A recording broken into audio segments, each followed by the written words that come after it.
There we go. All right. Let me come over here. Yeah, I got my big ass headset on tonight because I'm actually listening to the music that you all get to hear. We got all Rosie here, my rose colored iPad. I think this is an iPad 4, 5. It came out 3-ish years ago.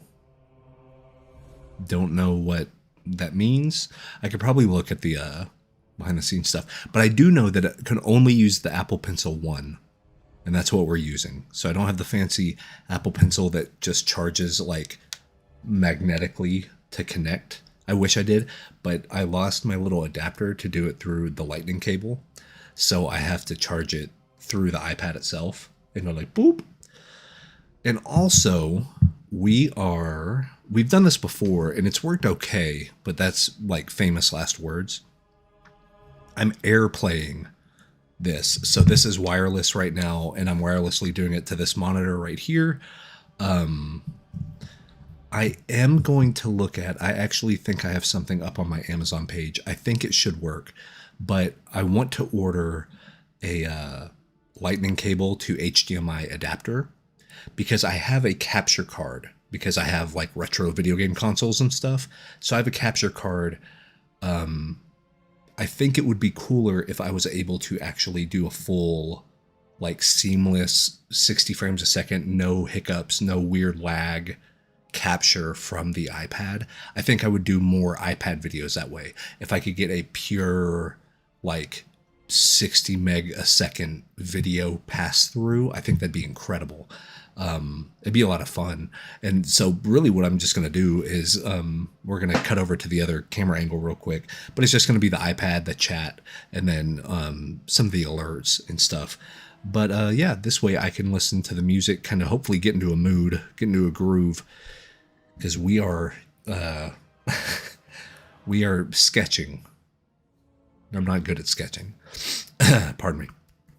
I'm getting all choked up. No, it's allergies, actually. I had to take allergy medicine earlier today. Central Texas is terrible for allergies. Horrible. Because you get all the stuff from the south and all the stuff from the north, and it all kind of like mingles into one spot. And that's what happens. And I live at that one spot. So we're going to sketch. I'm going to do some pencil stuff, maybe some hatching. We're going to do some of that because I want to see if I can make this idea of like kind of a cinematic shot, but it's just of two characters. One character is in the back, like holding a torch, and the other one's up front, like they're like standing ground or something. So it's going to be kind of boring character stuff, but I want to try to work a little looser, maybe do some of the hatching as far as like blocking in shadows, because we could take this either, to a full painting, or, bring it over to Clip Studio, bring it over to something else, maybe make it a YouTube video. I don't know. But I just want to get a few characters on there. Maybe I'm really liking the idea of doing up shots to where like the camera's slightly lower than our subject and it has to tilt up, because it allows me to do some weird, fun, like the nose pointing upwards and stuff instead of the stoic face like this or like this, kind of the Rembrandt style where you get the 3/4 and you get the triangle and all that stuff. I want to do slightly more dynamic head tilts. I think the one closest to us is going to be like a little up, like almost like looking down their nose at whatever they're looking at. And then the one holding the torch might be a little more like afraid, so like tilted down, or like we'll see. Here's the thing. I have considered a newer iPad, but it wouldn't be worth the money for me because I don't use this one enough. And like if I have an iPad and it works fine, and I'm one of those guys, I'll drive a car until it breaks down, until all the tires fall off and it has like 400,000 miles and whatever. So with the iPad, it's like, okay, if I get into such a groove that I almost like can't see life without it, then I might consider upgrading, getting an Apple Pencil 2 or kind of the newer stuff. Because, they come out with new iPads all the time.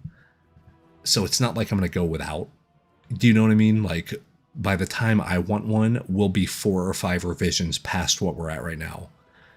So performance will be better, the Apple Pencil will be better. Like, it's all going to get better and better and better and better. So what I have right now is great for what I do, which is not much with the iPad, but it is on the radar. It's one of those things. It's the same thing with I have my Huion Canvas 22 touch monitor as far as the art monitor, and I love it. They have like a 27-inch now. They have all this other bigger stuff, and I use this thing all day, every day, and I'm still going strong with it. So it's like, until this thing buzzes out and catches on fire and whatever else, I'm going to use it. And then whenever that time comes that I need to replace it with something because of wear and tear, then I'll look at maybe a bigger thing or kind of what we're looking at. So, but yeah, I use stuff, dude. I use stuff till it needs duct tape and bubble gum, but yeah, that's what we're that's what we're about. So we're gonna click over here. Cool. Okay, so we are in Procreate right now, and I am here. So yeah, we got our stuff here. Let me got that. Okay, cool. So we got all our stuff here, and yeah, I got my headphones on.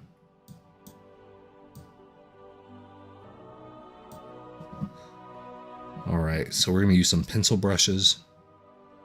I have bought a few inking tutorials that I'm gonna be following and trying to learn that a little bit better. So, but yeah, this is a 1920 by 1080 size. We have this. Yeah, we'll keep the Cezanne palette. That's fine. Let's do that. Let's call this one, rename.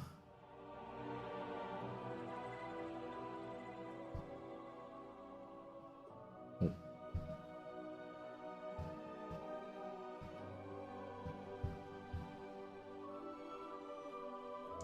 Then change the opacity, multiply. There we go.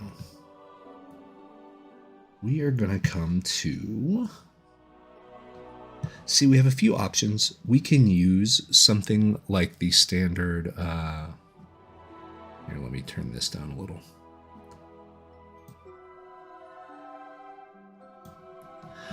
We can use the standard inking, drawing, sketching brushes they have here. I also have like the oil max packs, the perfect oils. I have my brush pack in here. So if we wanted more of like the oil painting under look, but if I'm gonna focus on sketching, let's do it to it, you know. And maybe I can do like an oil pastel as an under thing. Let's do technical pencil. Where are we at? All right. Cool. I think it's better to have white background to start a painting, sketching, or gray. I prefer grayish. Right now, I'm going to use white because I need the most contrast possible with the black pencil. But whenever I start painting, I'm literally, and you know, even if I do paint at all with this one, what I'll do is I will literally probably go ahead. Actually, I can do it right now. I'm going to move this layer down here. And then what I can do is I usually do like a 50% gray. And then, okay, I'm on layer 2. Fill it in. And say, that way you can still even see the pencil right there. But that's what I normally do. Start at 50% gray. That way I can work darker or lighter, depending. But I have something here to kind of fill in the gap. And this layer 2 could become my value layer pretty easily. I could also make a layer in between the sketch and layer 2 as a, and let me actually do this.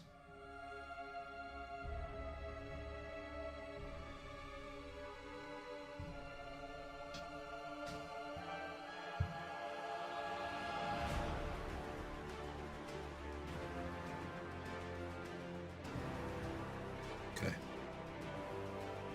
There we go. But yeah, I always try to keep some sort of tone in the background, because that way it's going to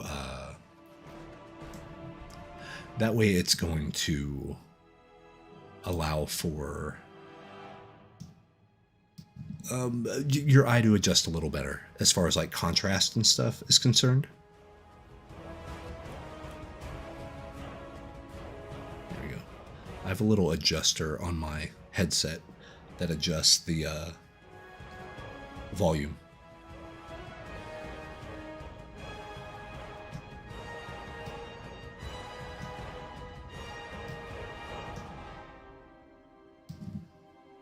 Let's see.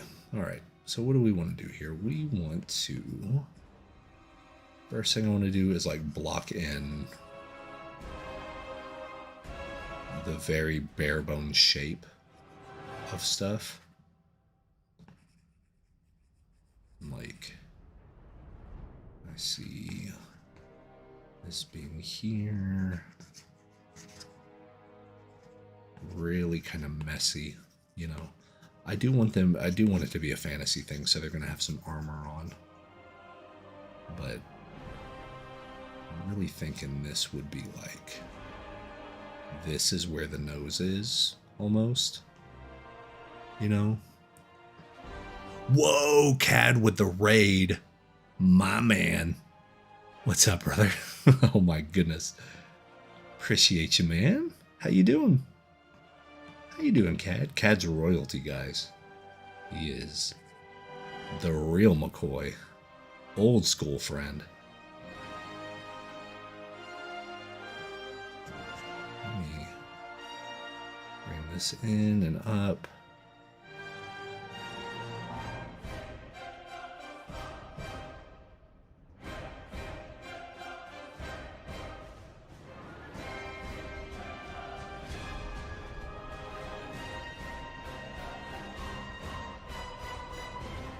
Let's kind of bring this down. If that's where this is gonna go, and then that comes up here.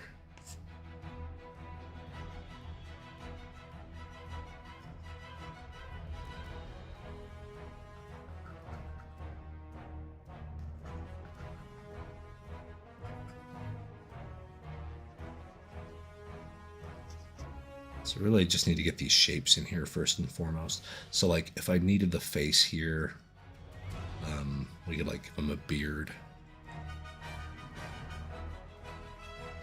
Beard coming down here. And then if we have like...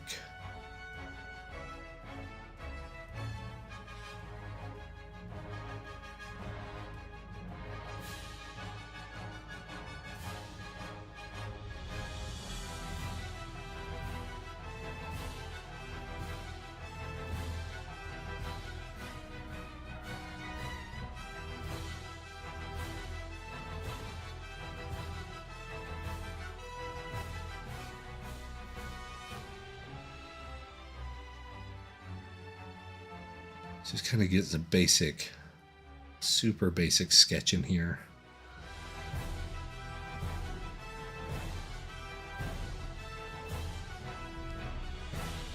Yeah, trying to work more on kind of being loose and sketchy and, I don't know, make more interesting stuff and better decisions and, you know, all the stuff that artists worry about. Instead of just making cool paintings, we worry about all the minutia.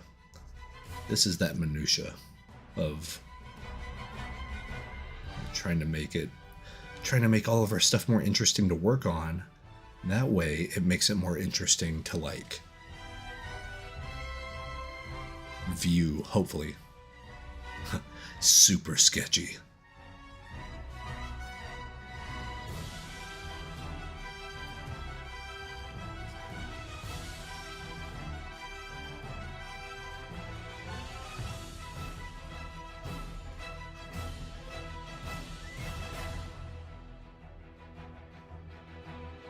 Rick, what's up, brother?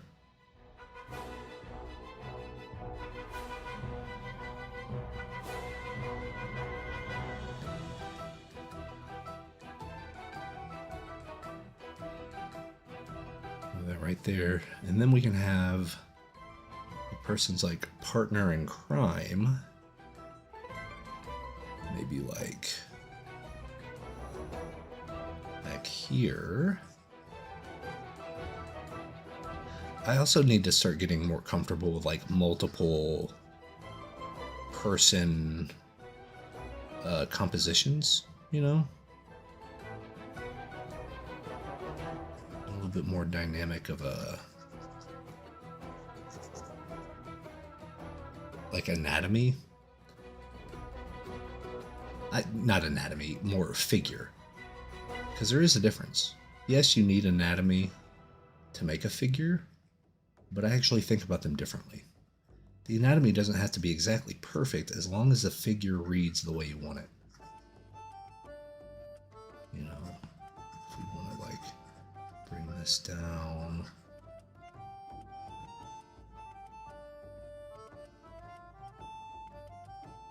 Armor, and that arm's kind of coming towards us a little bit, right?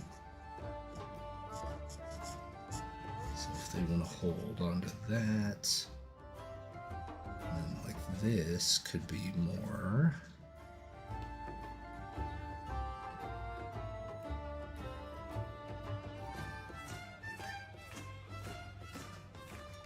This could be like a magic torch type thing.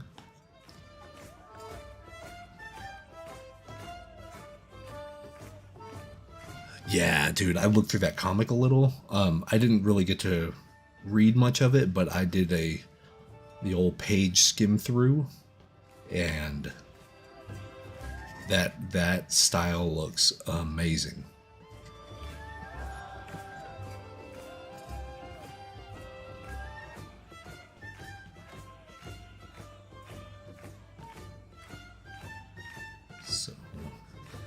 So these could be like a few like stoic, like Tomb Raider type characters. You know, I think that'd be funny. Have them be like way out of their element, like way out of their league. They're in somewhere that's super, super scary. And they're like second guessing all of their life choices right now. I think that'd be funny. And this one should probably have a weapon as well. Maybe like a sword.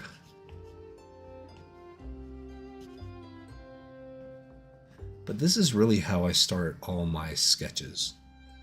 Just a lot of very rough lines, just to sort of map out the idea, you know? Because I'm always so hung up on, well, the sketches have to look good, you know. I'm a professional artist, so every part of my process needs to look, you know, super good. And it's like, sure, but you gotta get there too. Like I was saying earlier, I bought a few inking tutorials from a few artists, so I'm hoping to get a little bit better handle on that idea. And I watched about one full lesson, and the lesson was about an hour and a half long.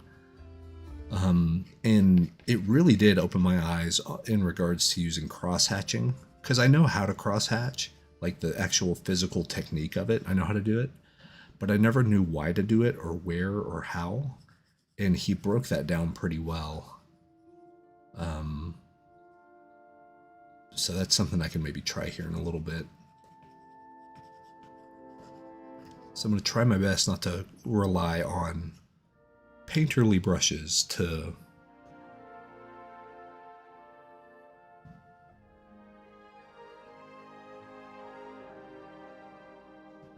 oh, that'd be funny. Because I do think having like a, if I put like a structure here, not like a big structure, like this would actually be in front, I'm thinking, but more like spider webby type stuff.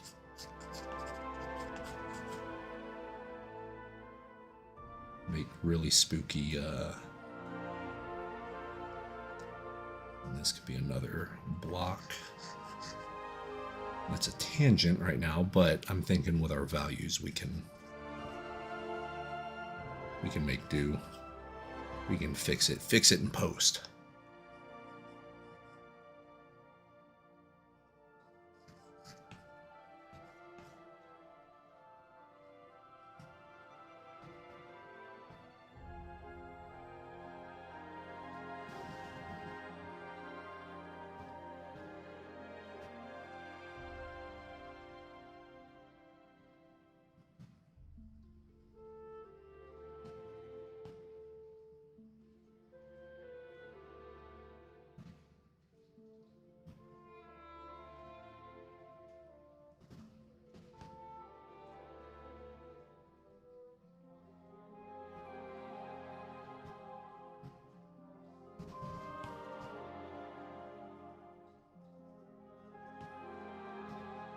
Maybe the slight look of worry hits their face.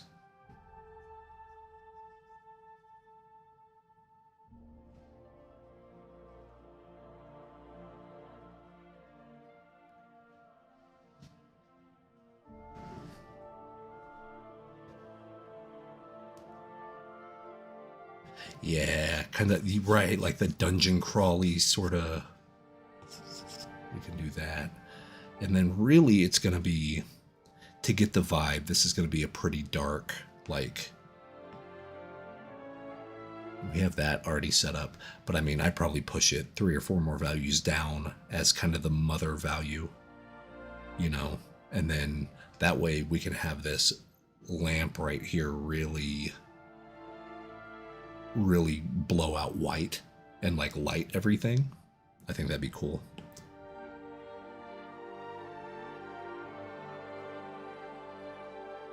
It's funny, this guy up front, he's like a mix of Christopher Lee playing Saruman, but then also like Don Quixote.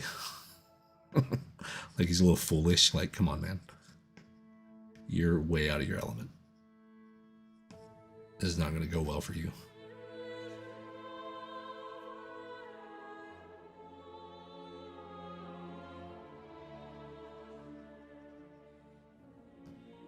Like he's very pompous, almost.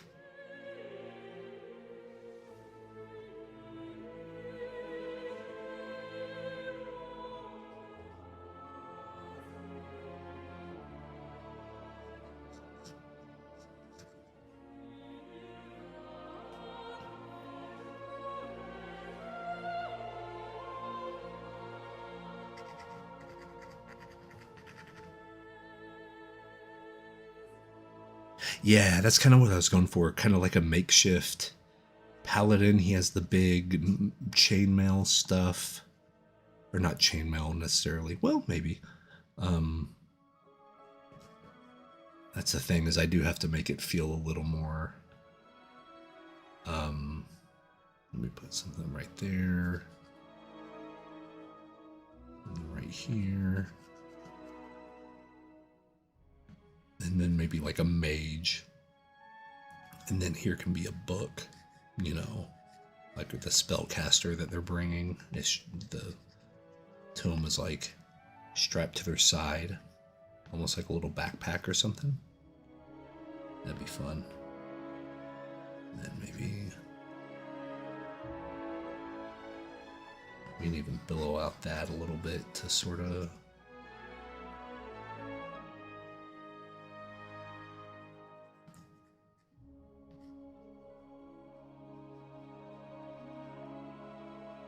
add to that. All right. So now I've been holding the iPad in my hand while I'm drawing, which is probably why those strokes aren't very strong. But that actually allows us to come in here. Oh boy, here's going to be the real humdinger. Inking.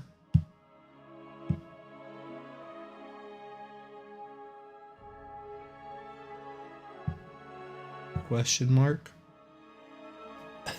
You can put question marks in layer names, right?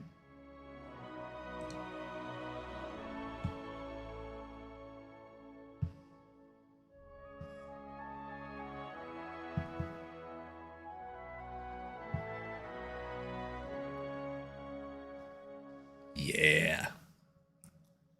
Oh, the Watts Atelier. Dude, EM Geist is a genius.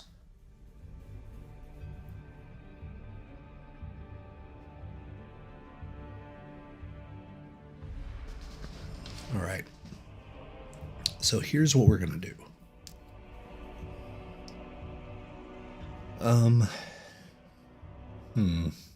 Okay.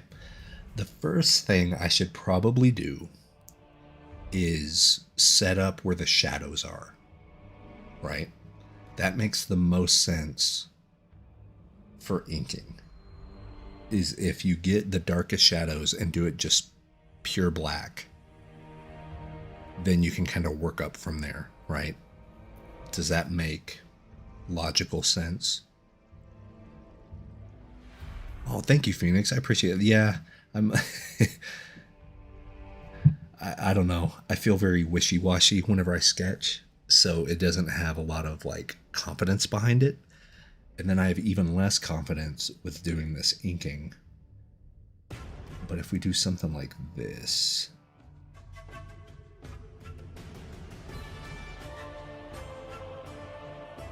no, that's.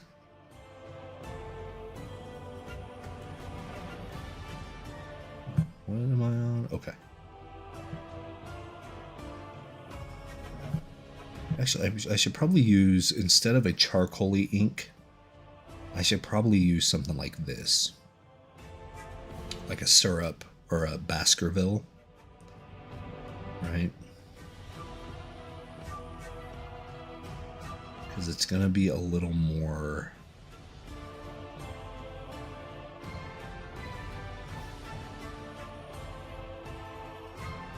Oh, that like pulls out. Oh, that's weird. That's cool though. Oh, that's bizarre.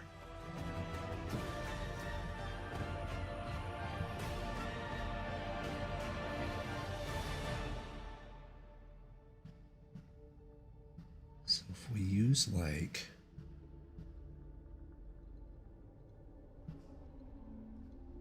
something like this, right? That's so weird. Oh my gosh.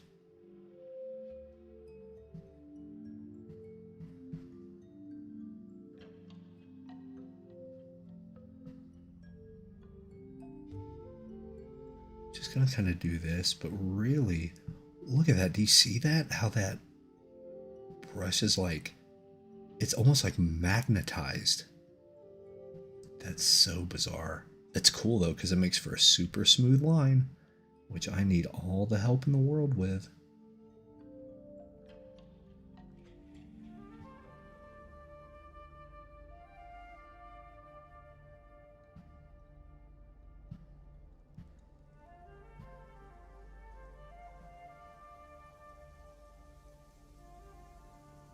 And then like...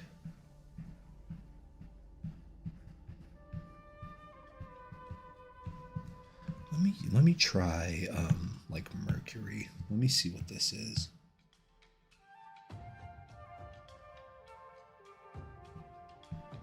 Oh, yeah, that's okay. That's different. That was more of kind of what I was expecting. Okay. This works a little bit more like a pencil. All right. I mean, don't get me wrong. I appreciate all that smoothing. I was just not ready for it, I guess. So like what I was wanting to do is like block this in, that type of thing. You see what I mean? So that way we have this. Because what I'm hoping is I can sort of come in and ink like this, which isn't super clean, of course.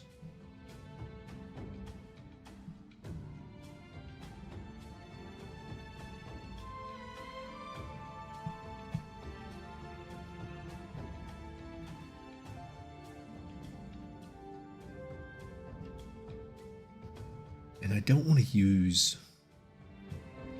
It sounds really weird, but I don't want to use a lot of line. I want to use a lot of shapes kind of like that. Do you know what I mean? Because I also think this might be easier to paint shadows if I can do blockouts like this, to where like I know this side is gonna be kind of in shadow, as is essentially his whole arm, right? And then we can use the staff as the value breakup, because like we can extend this out and go like that. And of course I'm going to come in and edit this to make it fit. But do you see what I mean? I'm hoping this works.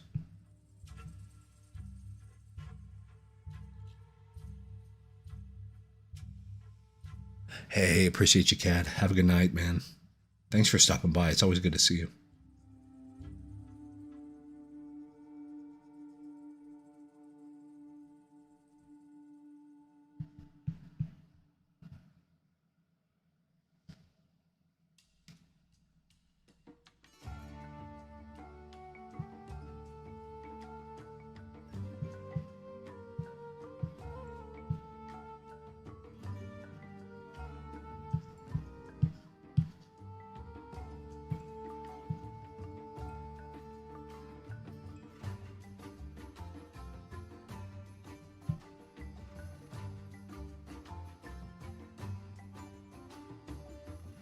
Like I said, I have no idea if what I'm even doing is correct or not. I have no earthly idea.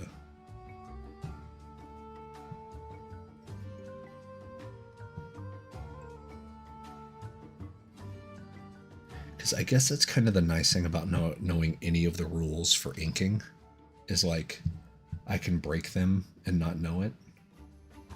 But also there's probably a lot of reasons why the way I'm working is not very good. I'm just too dumb to know them. You know what I mean?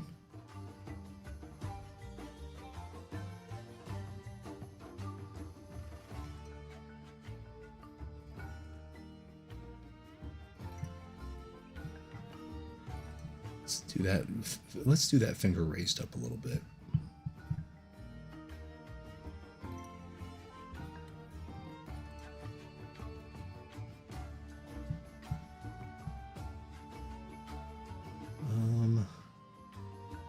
I want to do maybe like that.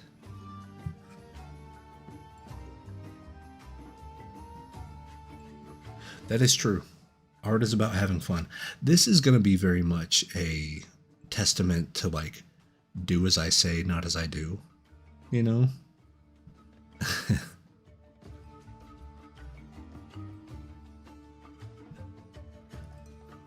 It's funny, I've noticed that lately I've been wanting to like simplify my hands like this a lot. I need to do a whole stream of just hand studies, because I think I really need some work on it. Yeah, Rob Liefeld. That's true, man.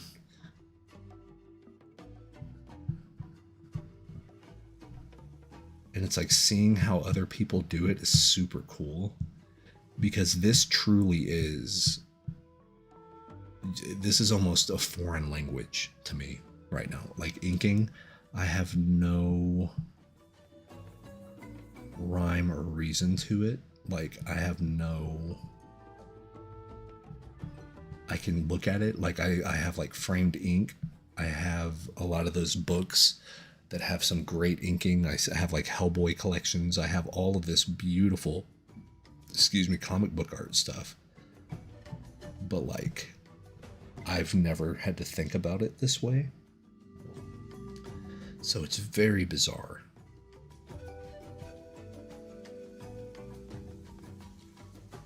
And I think the other thing that this is going to really help me with, it can be kind of painful right now, but designing, you have to design a little more doing this. Do you know what I mean? Like, you have to know where things are and what the function is of it. And see, I don't like the fact that I'm outlining in ink. I know you probably have to at a certain point, but I'm so used to doing like value control to do that stuff and not worrying about. So what I am going to try real quick. So how's this looking without? Yeah, okay. All right. That's looking like the silhouette I made. You know, it's sloppy, but that reads okay, you know. That's exciting.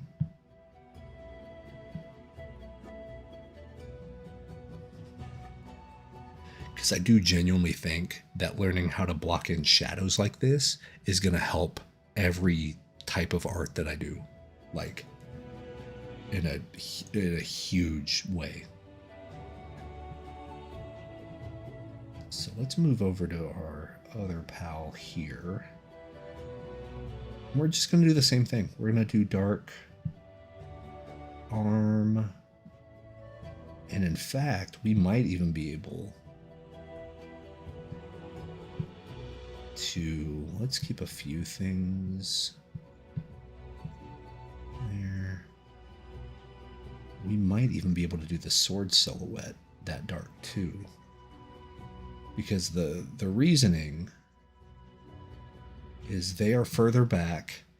This bright orb or torch or whatever is going to be on the other side of them, and the background behind them is going to be lighter than that anyway. So this will give us a good sense of like separation from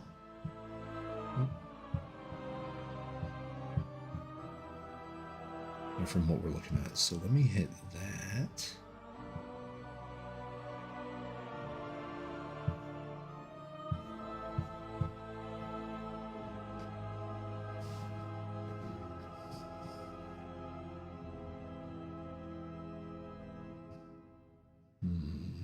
Yeah, that's fine.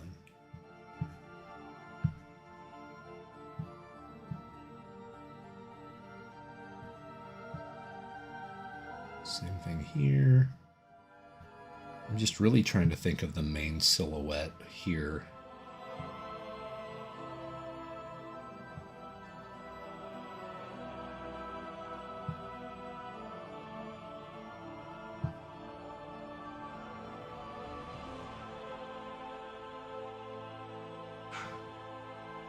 Let's see.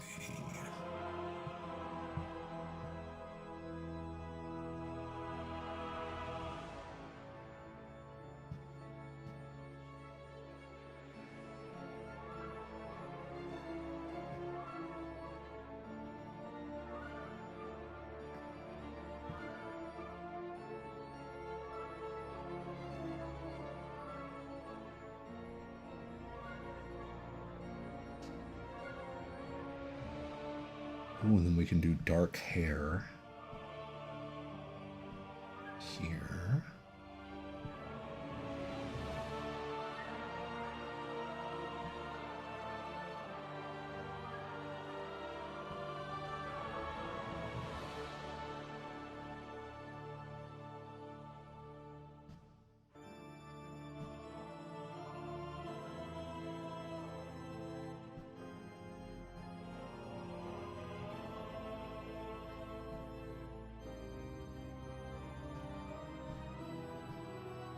I kind of like her expression of being sort of like spooked out.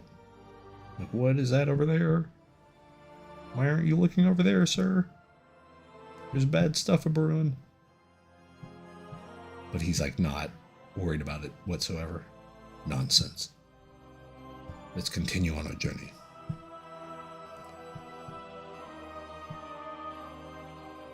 See, this one's not as good. I had a good thing going up front here, but this one is not, because I think the reason why is I'm thinking too much about how I want to paint this part, because this is going to be a lot of like light hitting and rendering and all that stuff.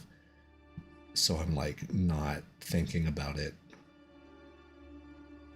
as an ink sketch, you know, because it specifically does not work right now as an ink sketch at all. Like this is the type of stuff that kind of makes my skin crawl, because I know I'm like, oh, fix it, fix it, fix it. But I need to just kind of trust in it, you know?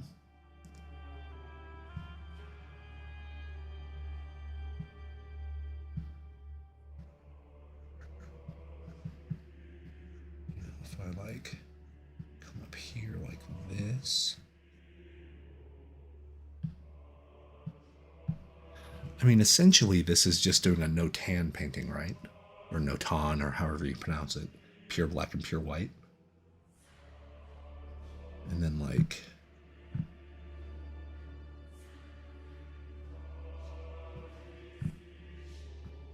let's see, this can be.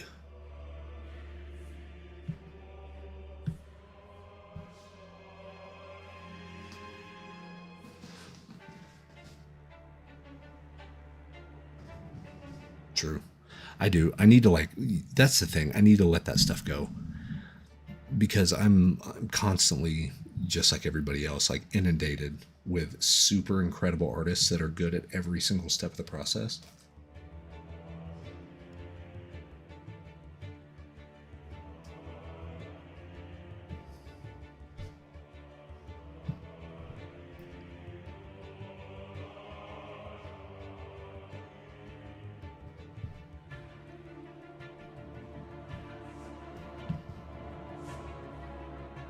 Because like I know that I want the gloves and stuff to be like, I always do this. I make stuff way harder on myself because I know how I want to start painting this now. I'm at the point where I'm like, okay, I see what I want to do. But I need to like figure this out, you know.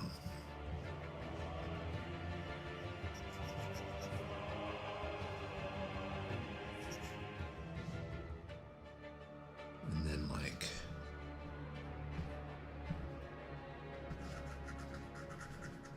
oh, that's actually helpful.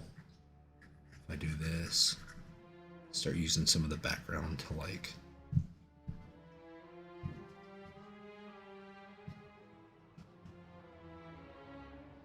maybe, because I don't want to cause a tangent.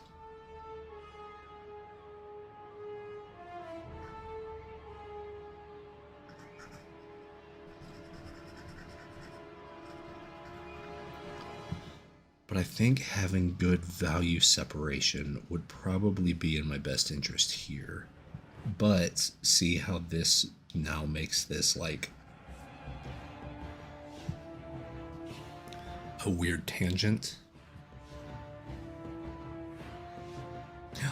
Oh, wait. I think I know what I can do.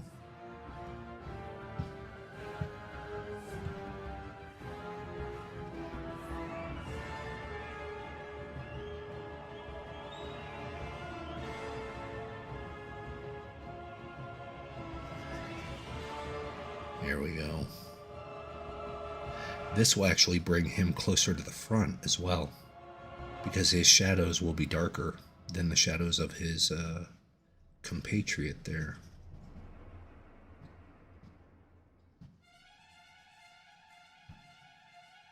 And that'll allow us a separation.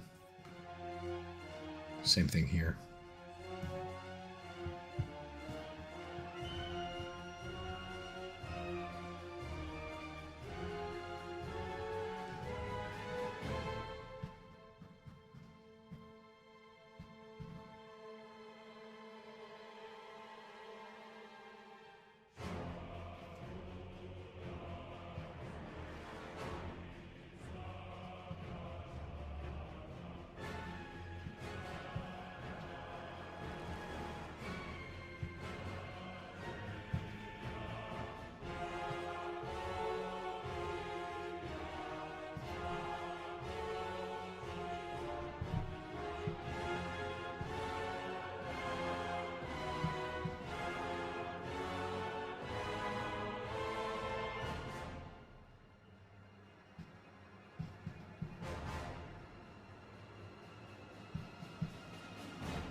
Mingsty, thank you. Thank you so much. Welcome.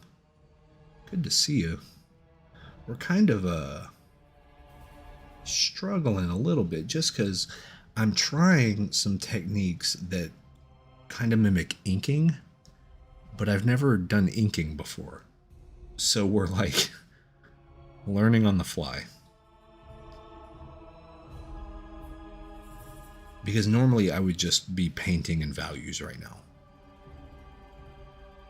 But blocking in kind of the harsher shadow shapes, I'm hoping is going to pay off here in a little bit. You know,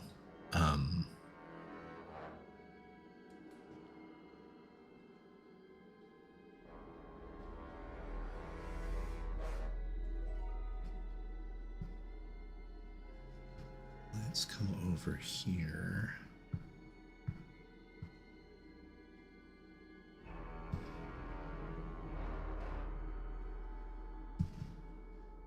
See, and it doesn't feel right to just outline everything. I don't know why that doesn't feel right, but it just doesn't. So see if I come in here and I like hide the sketch.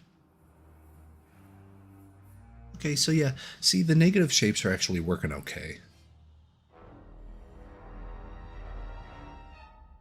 Maybe I need to do something up here for the staff for the negative shapes. Let's see.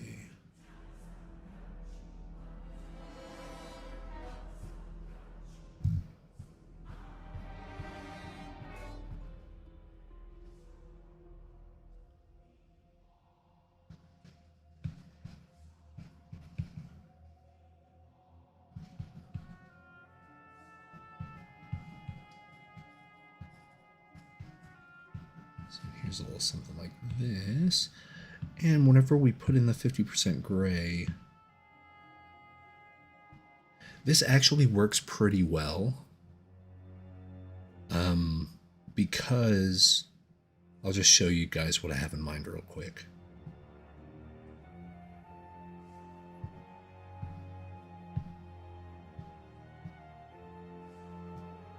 Rename that.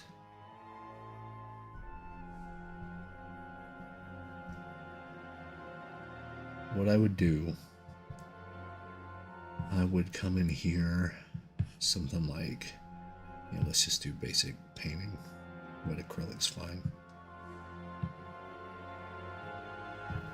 I would essentially do this. I would go, this would be our main light source. This would hit here, it would hit up here, it would hit there. This would give rim light here, a little bit of rim light here, like to kind of outline the deal, right? But what I would also do is do a few hits of light here. So it looks like he's marching it. He sees something and he wants to march towards it. Like, this is sort of the thing, right? And then I would come back here and I would make all this back here really like moody.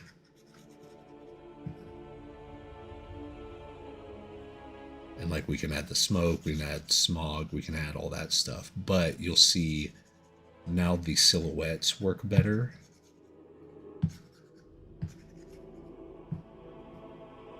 You know, if I would come in and do all this, and we could do like crazy brush work in the negative spaces here. You know, then like,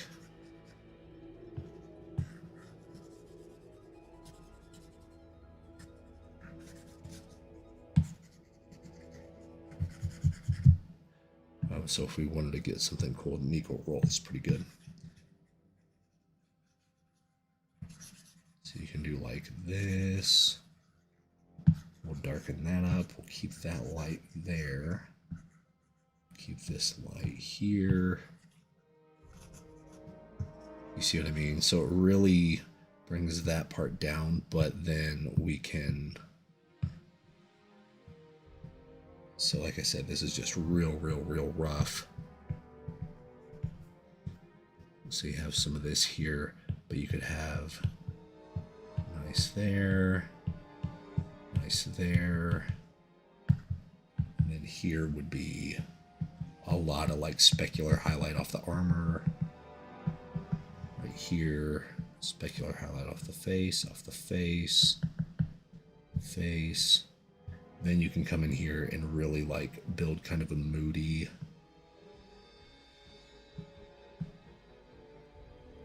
That's too dark, but you know, we could like do this type of thing.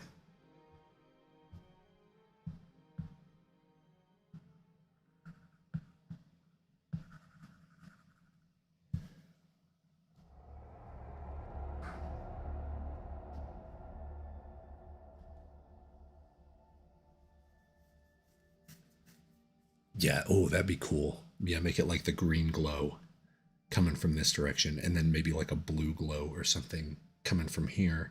And then that way, the whole mother color thing, like we could essentially, if you do like, if we want to use one of these, then you bring that up top, then you can change that to like, overlay works well too. That's a little too dark, but come over to color. That way we have something like that. And then you can always airbrush.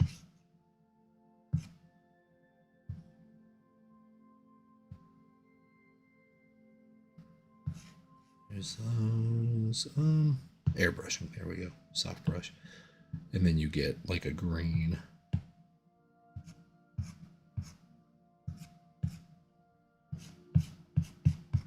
That way we stay with all the cool colors, you know?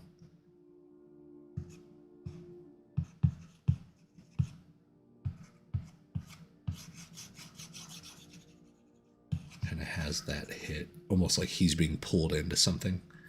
That'd be fun. But then you really get that blue, and you up the saturation and the brightness. That way that hits here.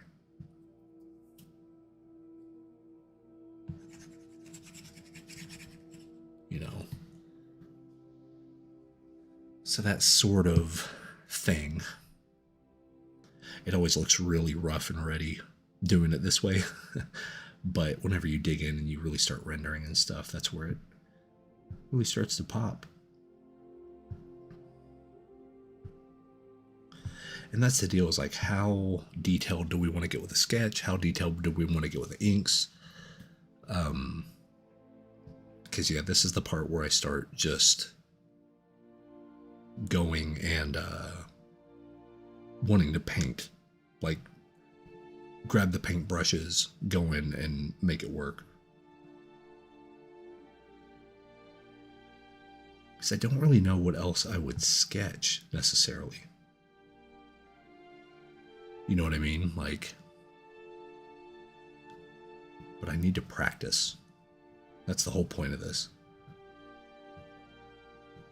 So let me...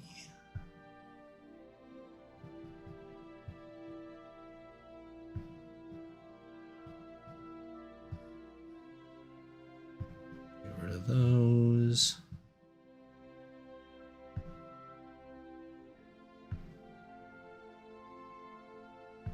Yeah, let me come back to the sketch here.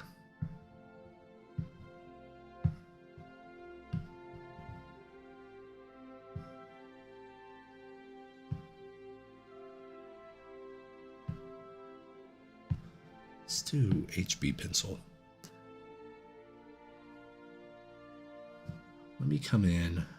I know what I'm going to do. Let me start. Oh, I know what I could do. This will actually make me feel quite a bit better. I am going to sketch like this, And then what I'm going to do, I'm going to get a white pencil and start doing highlight stuff. Because see, I can tilt my pencil, and you see how it's almost like a charcoal graphite thing? We can do some of that to make it a little bit more, you see that? Make this feel a little more alive, like an actual sketch. You know what I mean? Oh god, that's way darker. Oh god. I didn't mean to do that, but that's okay. We'll just do the rest of it like that too. We'll make that darker. We can make this darker here.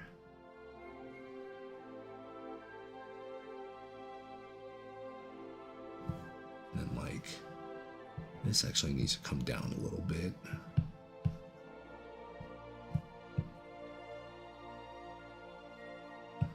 Yeah, so this way it's almost like a charcoal. And then we can like,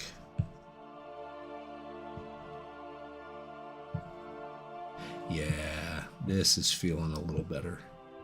It's more kind of what I was thinking. And then what's really cool about this, we can do a little more subtle value changes here. We can do some harsh ones if we wanted. There's that. And then like, I can come in and sketch the side right here.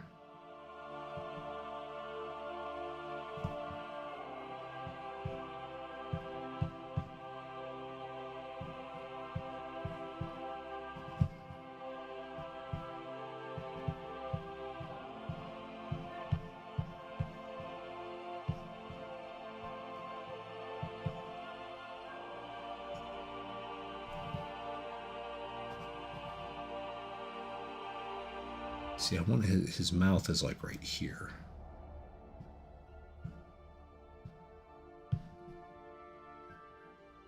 But I need to get that mustache correct.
See, what I'm thinking is it's like that, but then check this out. If you come in here and you make a new, and then you do like a white pencil.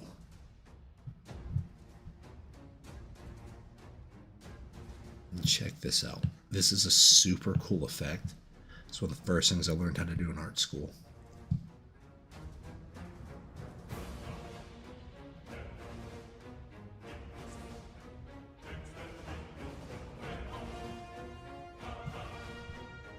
Because this is how we controlled our values, just with graphite. And then that way you can come over top, and then you can even like go over the lines you've already made.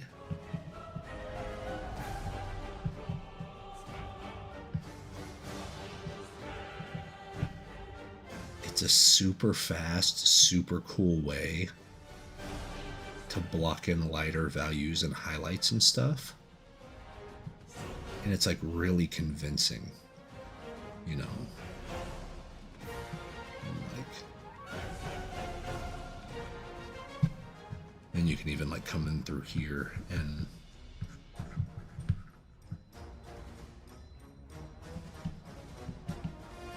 see, the nice thing about keeping these on their own layer is literally they are separate from everything else.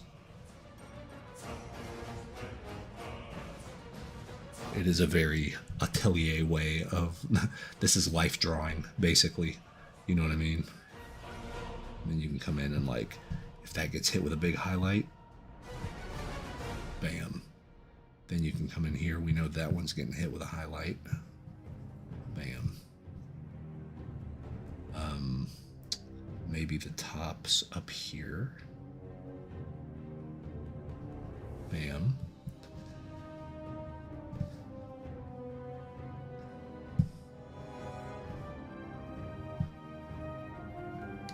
You know, you can even bring like, you know, that top area is going to get hit right there.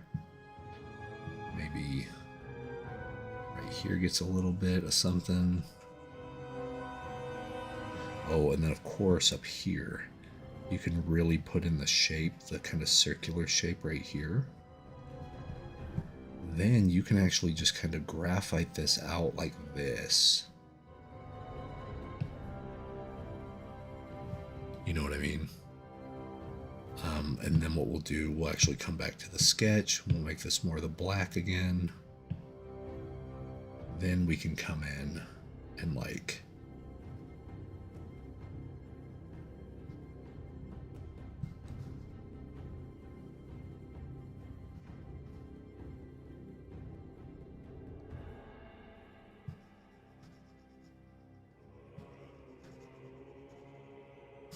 so it's funny, maybe instead of inking, maybe I just do this. Maybe I just do like graphite style stuff. I feel way more comfortable with it, that's for sure. And like, this comes over here.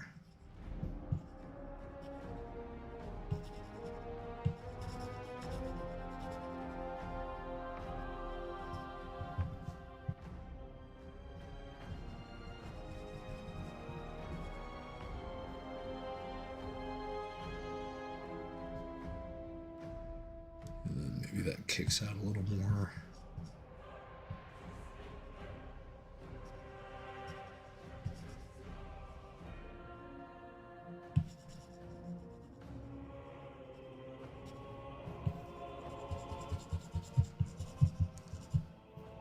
Maybe like there. I do like the that sort of thing that we had where the fingers like coming up off the deal.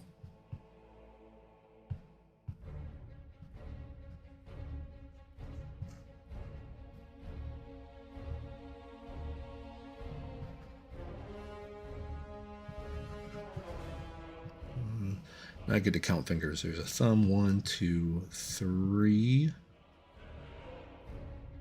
4. And actually, let me.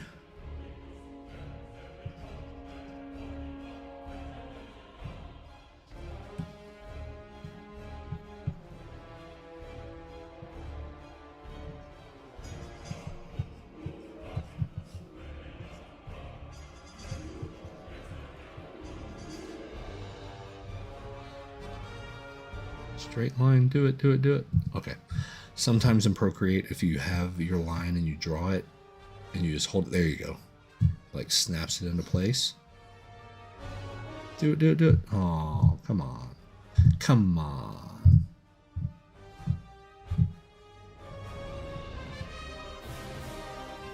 There you go. I should have gone all the way through.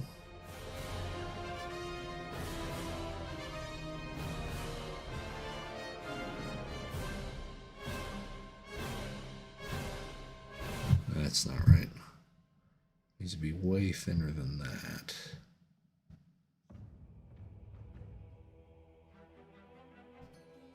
Something like that.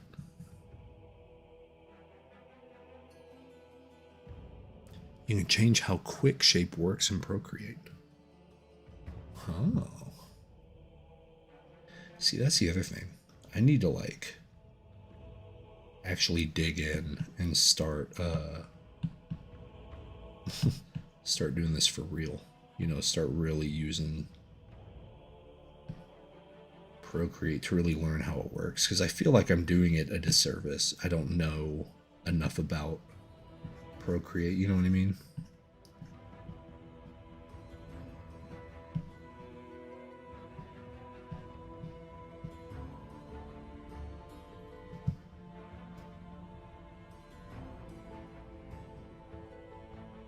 Oh, so I push the button in the middle of the slider so I have more control over the line.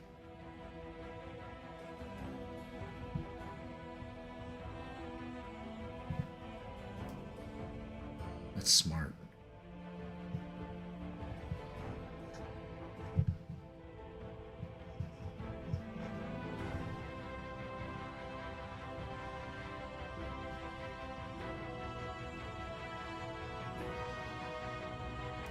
Have I considered using the eraser to shift values? Kinda, sorta. That might actually be a next step. You know what I mean?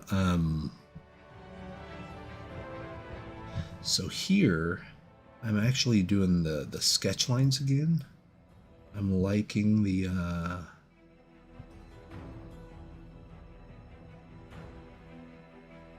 yeah, it's cool. That's a way better circle.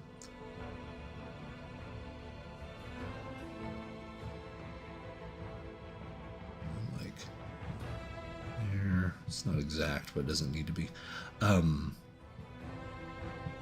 Because it's definitely a good technique. It's definitely a good way to go. But I don't think it's quite there yet, because really, yeah, what we could do is if we had a white background and then basically we erase the midtones and stuff to do some highlights, like we can definitely do it that way. More so, I bet that's going to be really helpful in the next steps whenever we really start adding in a lot of different values to get the most control out of them.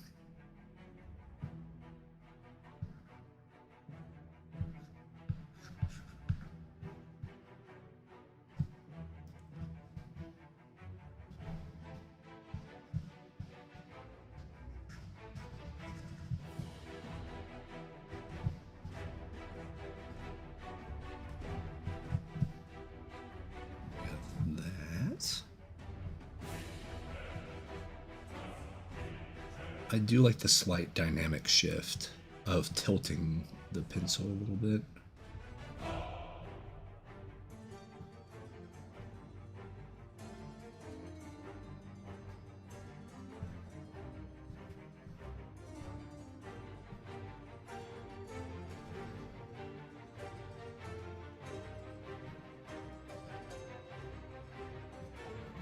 If I do something like that,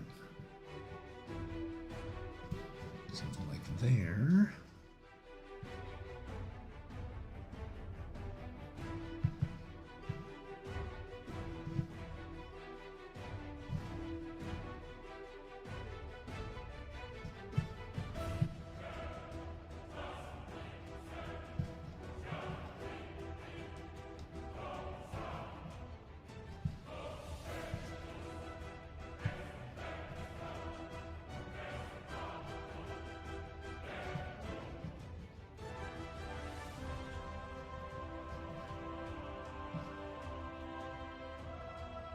I will say in art school, I would always love to use the sticks of charcoal, because this is essentially what I would do, is I would paint all of my kind of more subtle value shifts, I guess, using the side of the charcoal that way. That way I could kind of do this. I will say that is something that is incredible about Procreate, is like the tilt stuff is ridiculous. I will say that when I get a new bigger tablet for the PC, I'm gonna get one that has, because the Huion that I have does not do that tilt functionality with the pins. It doesn't do it. I think it was the last edition that didn't have that.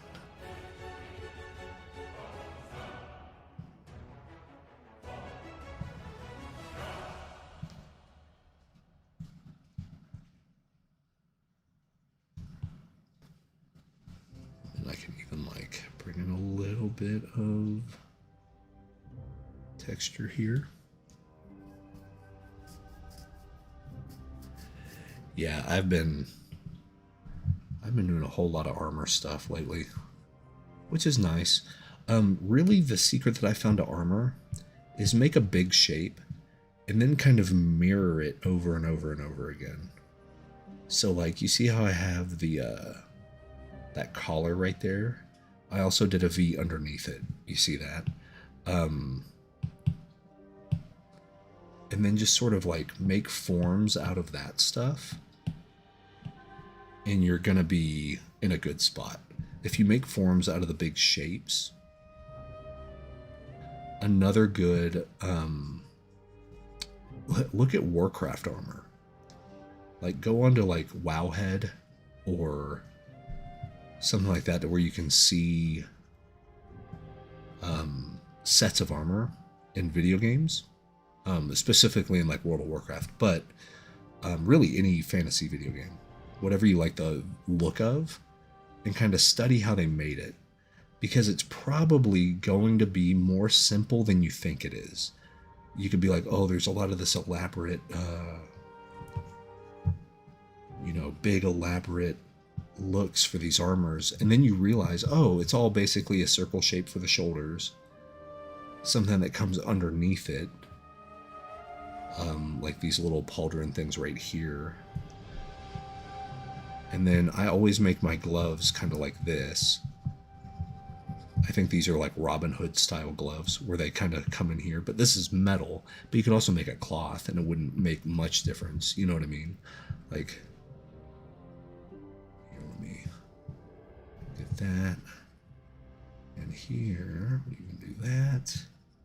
And then here, you can do that. Right? And then this is good. This has a little gap there before the hand. This one's all in shadow, so it's a little bit different. I'll darken this a little bit just to get away from the background. And the thing is, I think he's actually a little too skinny. I think I need to make him a little fatter.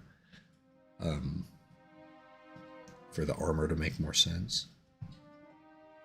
But overall, like, if all we're doing is just sketching to establish something, I think we're establishing pretty good, you know? I like come over here. I'm gonna add a little more expressive, like, sketch lines. I'm really liking this graphite look. So this might be one of those things that this could turn into a charcoal piece real quick. Because I don't think I have any in my portfolio. And I'm okay at charcoal type stuff, which is sort of ironic.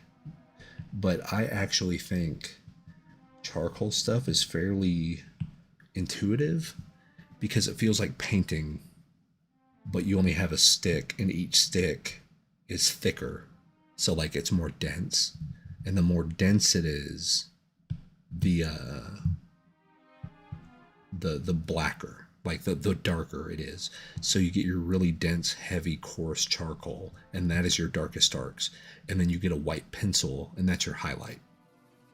And then everything else is, you can do a little bit. So like, if we wanted to do, let's say, a little bit of value shift, you could just do a light little sprinkle of texture there. See, kind of do the same thing here. So like a light little bit right here, and it gives you some nice variance. And then like, you can make a shape out of that. So if we wanted to like come up, like something in the background, there you go. It's almost like cross hatching, but you never take your pencil off. You never take your charcoal off of the canvas. This is all stuff I learned in life drawing class. They teach you all this type of stuff. Like, if you need to block in like a dark back here, literally that's when you're going to come in and you are going to press as hard as you can, and you are going to get like, bam, You know what I'm saying?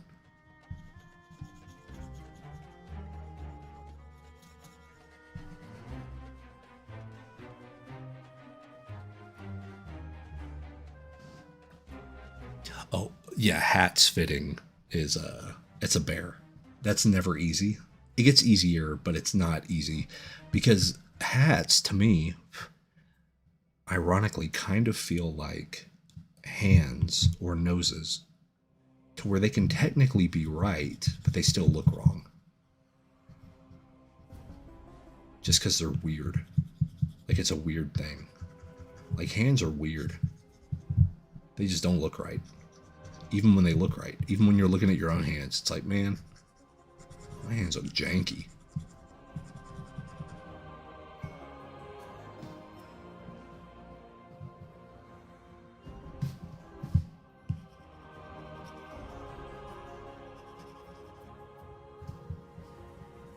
And I will say what's fun, if you change the direction of your brush strokes as far as charcoal, you get different variants.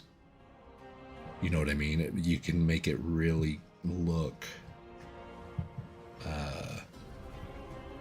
interesting.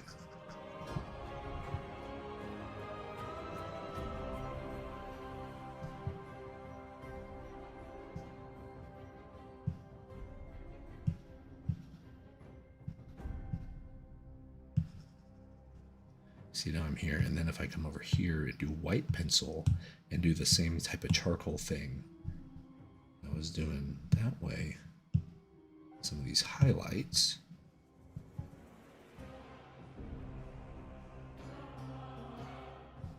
You know what I mean? Like you get some really dope looking stuff. Yeah, see?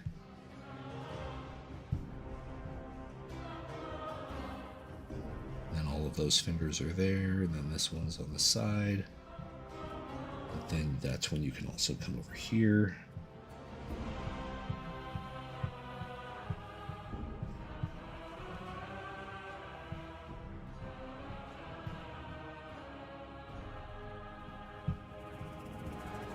It's funny, rim light almost feels like cheating in charcoal because it always looks so good. It's like, it's the best. So if I come over here and like,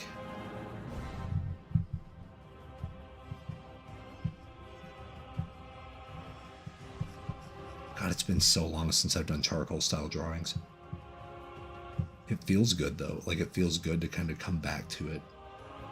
But I haven't done this type of stuff in God knows how long. God, probably 15 years.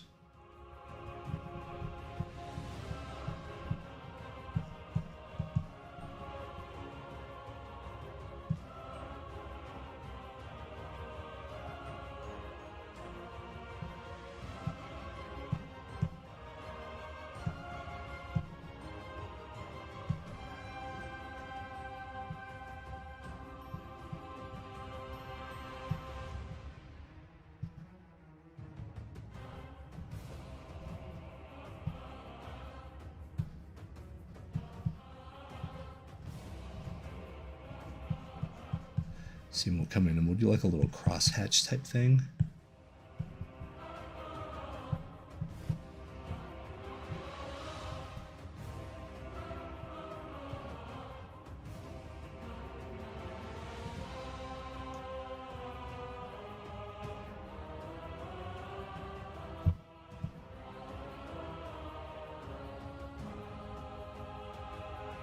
Actually, yeah, I think I will. I think the nice thing about doing this, and I haven't done it in so long, but I think what I might do is just do color overlay, but like do this. So let's say I went in to make like a kind of a tan skin tone type thing, right? And I'm going to come in, I'm going to get a very, just a very generic paintbrush. Yeah, let's just do a round brush really. And then you can come in, and then since it's on color overlay, You just kind of come in and wash it in like this, right? Then if you want it to be a little more, you can put a little bit more kind of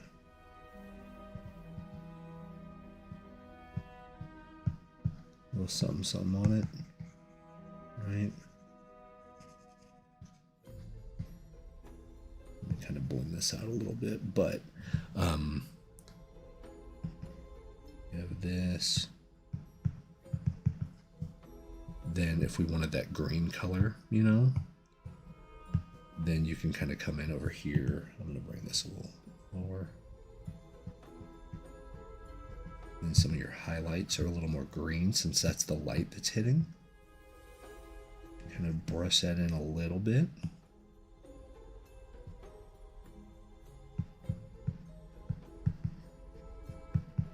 You know what I mean? So we'll stay very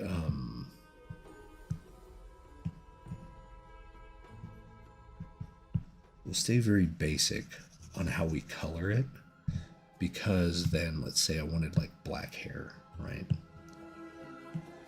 I might actually have to come in and do an overlay layer on things I do want to change the value of. So let's do overlay. And we got that. And then I would come in and I would do something like this.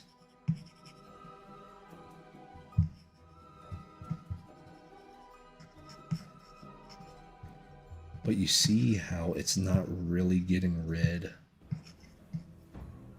of that texture. We're keeping it there.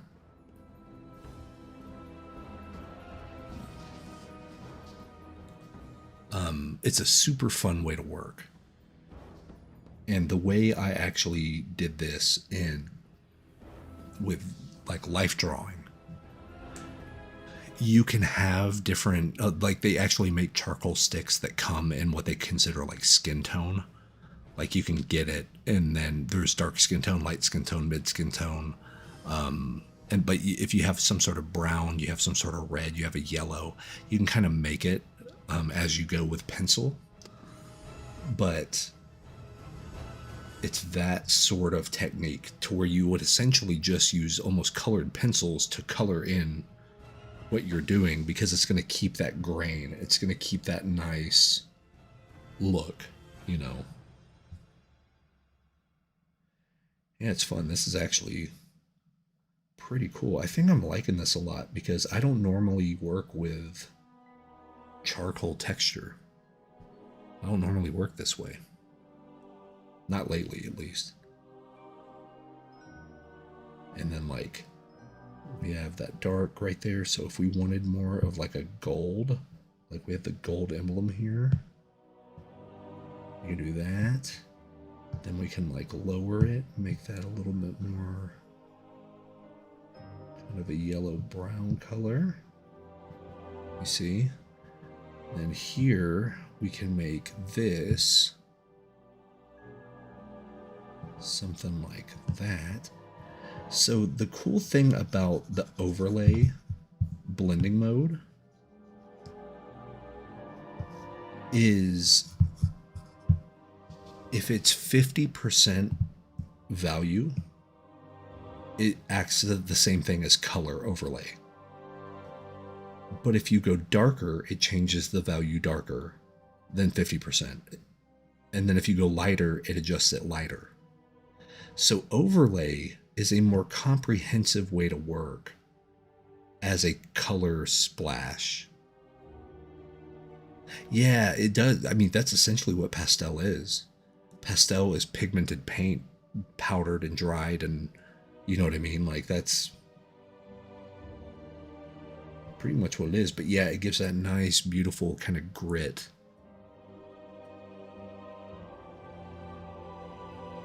And maybe this is kind of the way to go, you know, because I do like that look a lot. And it's essentially getting like brushwork, but not really. You know what I mean? Because like what you can do is if we go like, you can come in later and do like I'm gonna grab that.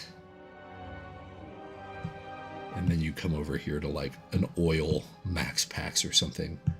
And then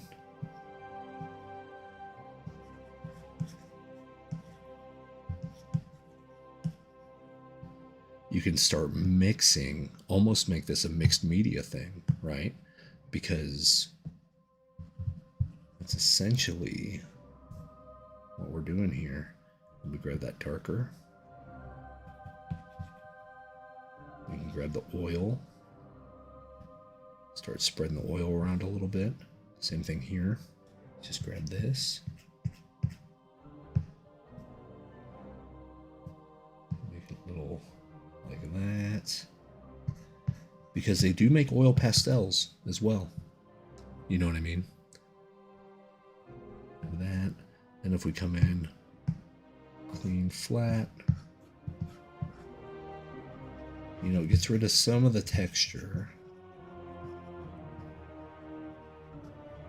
But it almost works like an underpainting as well. Like,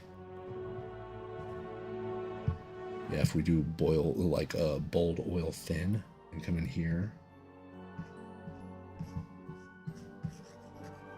kind of wash, almost like varnish this out.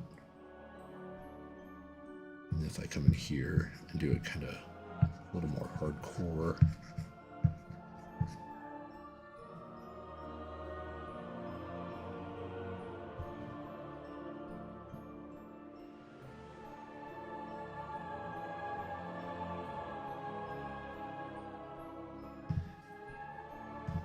And then you can get buck wild with the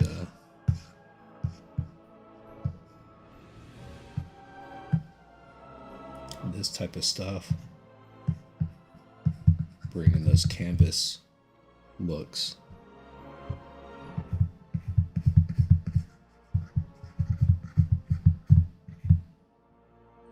Yeah, that's cool. Like a true mixed media look to it, you know? Like if I had my sketchbook and I was like, let me try pastels, let me try some watercolor, let me try some of this and this and this. That's like super powerful.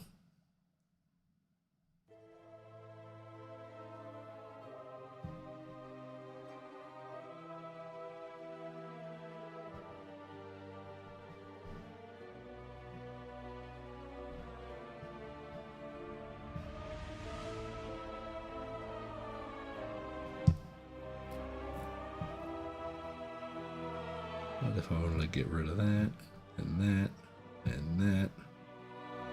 Now we're back to our sketches.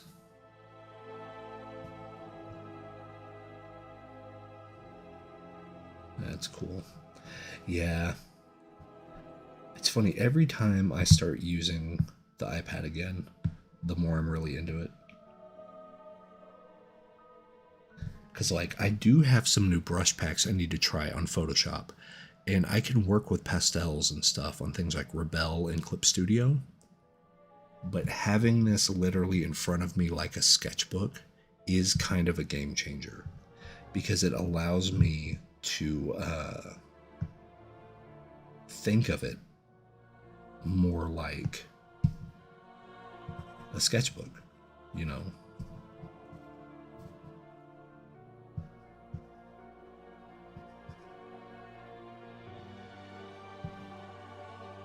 So that needs to come here.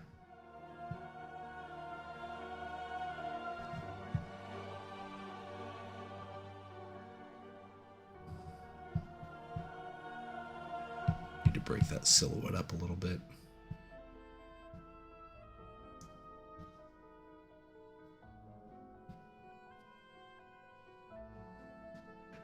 Dude, the iPad's super good. Like, it is. I talk smack on Apple a lot, but like this thing's ridiculous.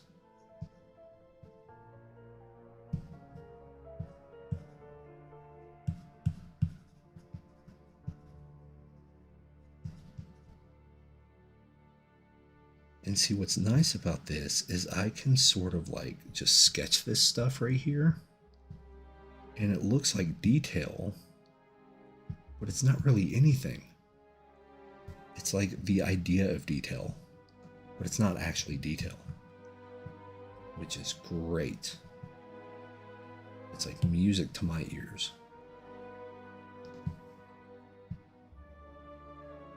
Let me darken that out.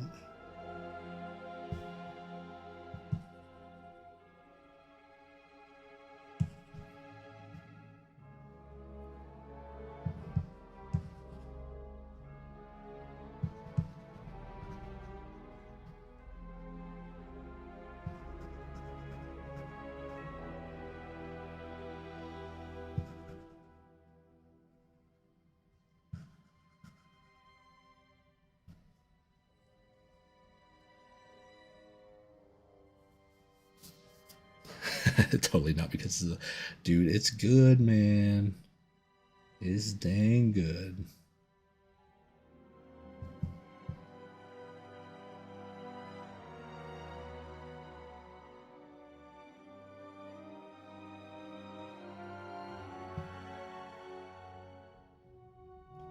Let me come back up to the white pencil.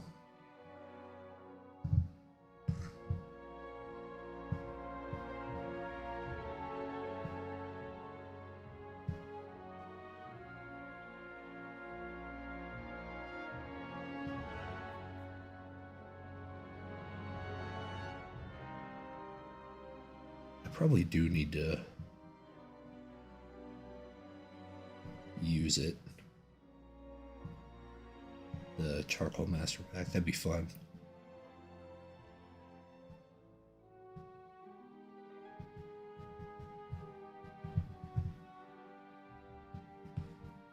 And then what's cool about this, here's another cool secret about using the white pencil. You can also crosshatch with white and it works. It works super well as far as like giving form and dimension to your stuff. It's a great way to do that. Because like I want to add a little bit more light here, but instead of doing the side of it, I can actually kind of cross hatch it. You see what I mean? And depending on how much pressure you put on it, like this should be a highlight up here. And that. Put the light down here. And then cross hatch that. I do need to round that out.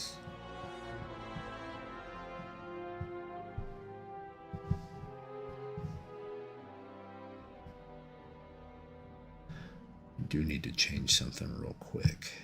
Black, come to black here.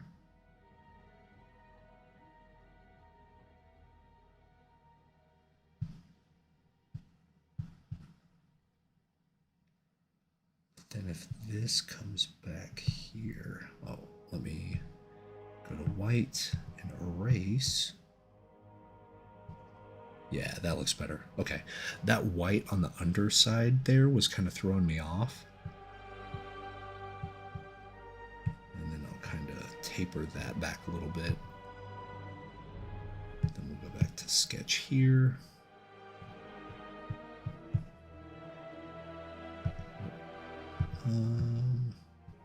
Yes, okay.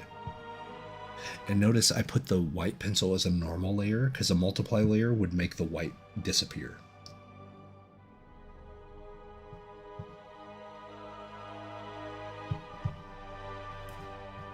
Here we go. And then I can come in here and make that really dark, where the actual eye would be, which also lets me come in here like this.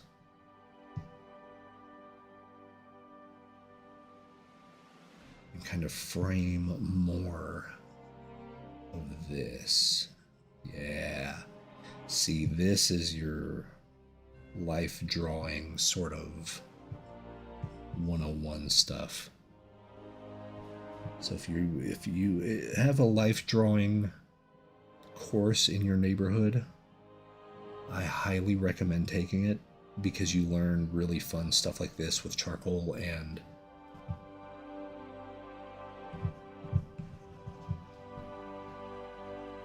just really cool ways that you can make something look like it's highly detailed even if it's not, which is actually pretty powerful. See you next stream. Thank you, Phoenix. Appreciate you. Thanks for hanging out. I'm gonna do that. I'm actually gonna get rid of this side. That's throwing me for a loop a little bit. There we go.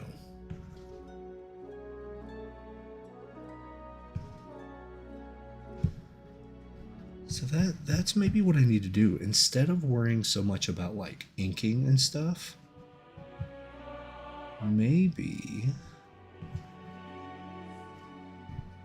I just worry about doing charcoal stuff.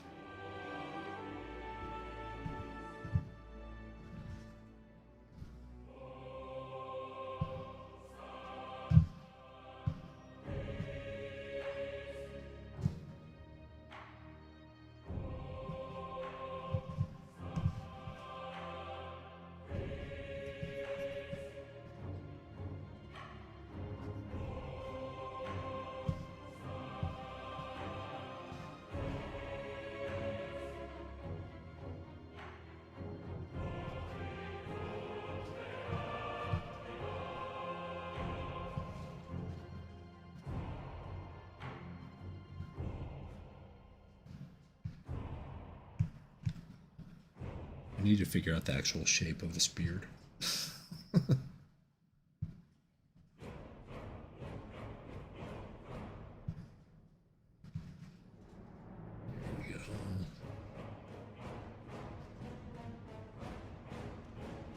Yes, gradient maps are a godsend when it comes to this. Like, so the thing is,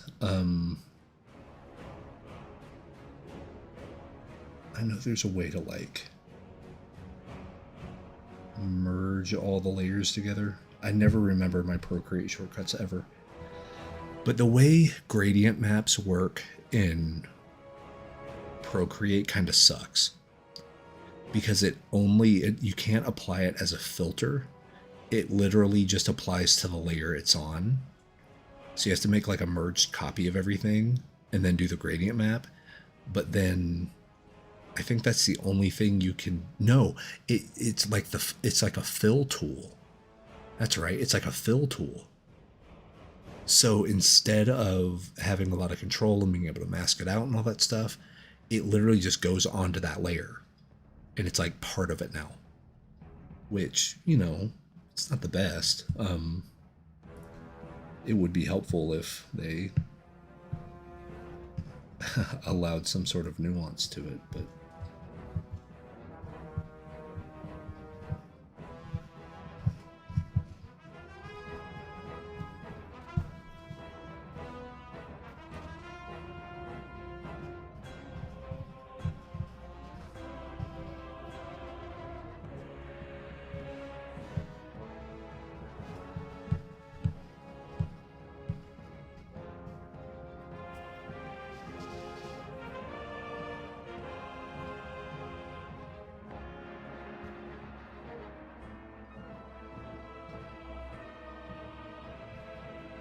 it's funny. It's actually turning out pretty okay. I wonder if now, like, doing this way,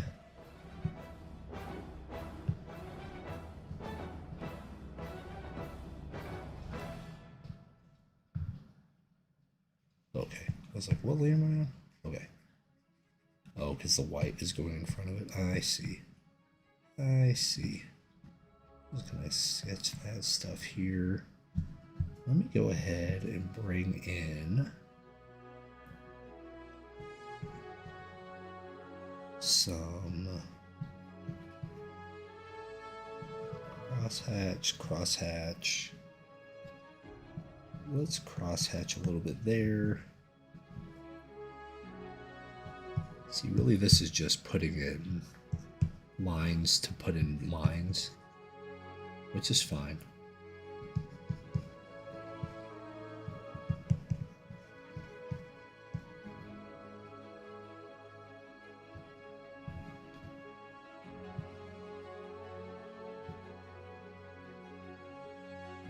darker.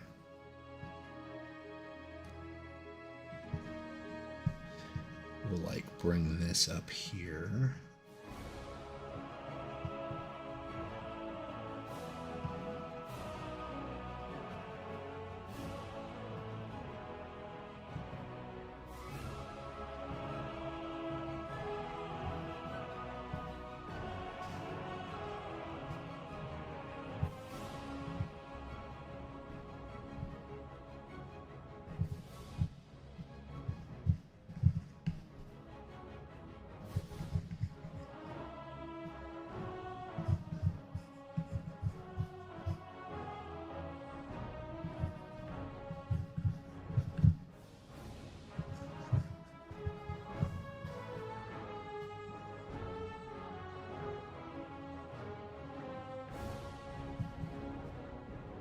Oh, that's a good idea.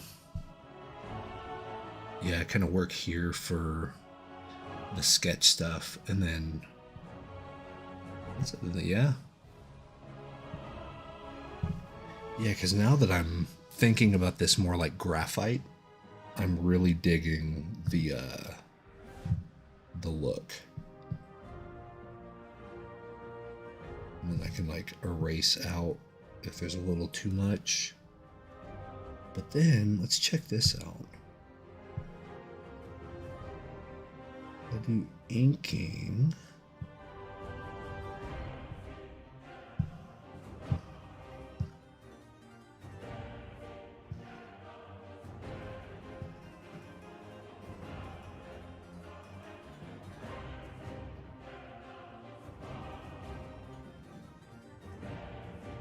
How does that look?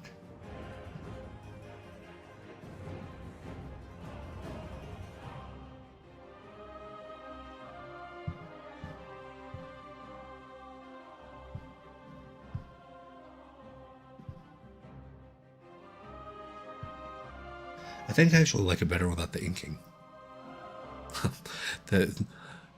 This is very much me. Like, I'm gonna do a stream where I practice inking, and then I discover, hey, charcoal works way better, and I don't want to ink.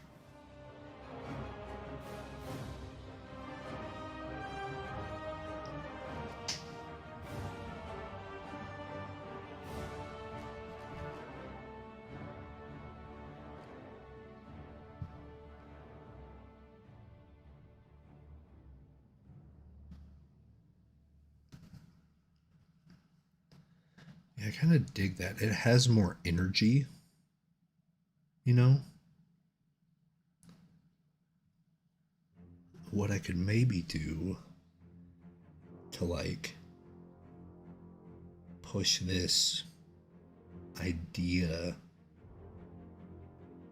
sort of how we were talking about doing, like, oh, we could do cool like oil brush stuff up here. What if it was more, what if it was like, are there pastels? I mean, there's actual charcoals which we could use.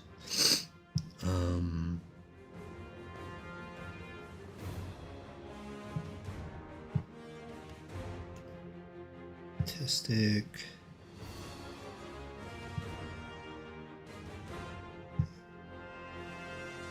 Let me do burnt tree. I have an idea. What if for some of the like quote unquote painterly brushstroke stuff in the back, we use that?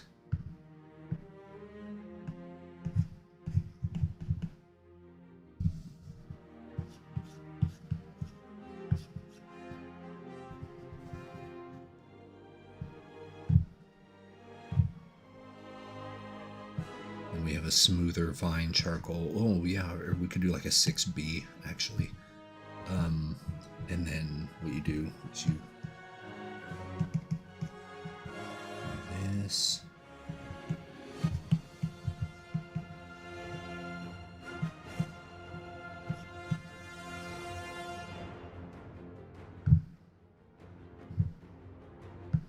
Let's do vine. Let's see what happens here. Oh, I like that because it's nice and soft. It's almost like a charcoal airbrush. And then like you have this, you have a white here.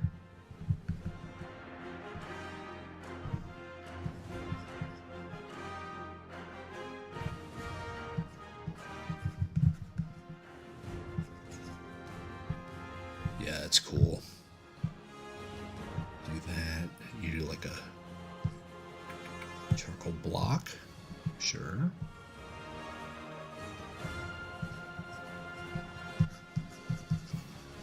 Sorry, other person. You're kind of getting blocked right now. That's fine.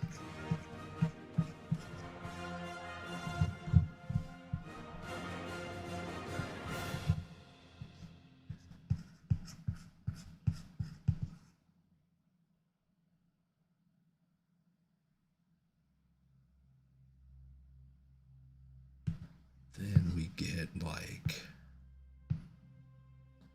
so I'm looking for a really dry brush. I mean, that one's a pretty dry brush for sure. But then like, I want something a little more blocky, like big and blocky. Let me try.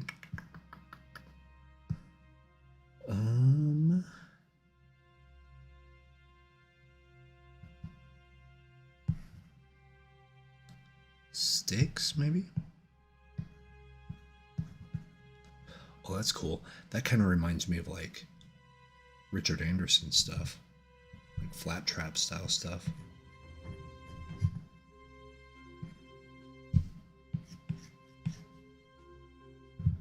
Let me try. I'm kind of going through here now. Stucco. Would stucco work?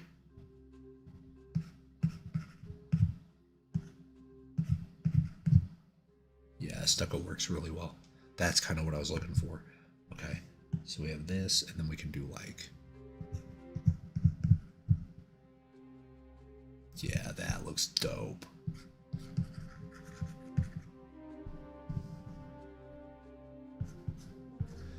See, now we're starting to cook with gas here. This is starting to become a thing.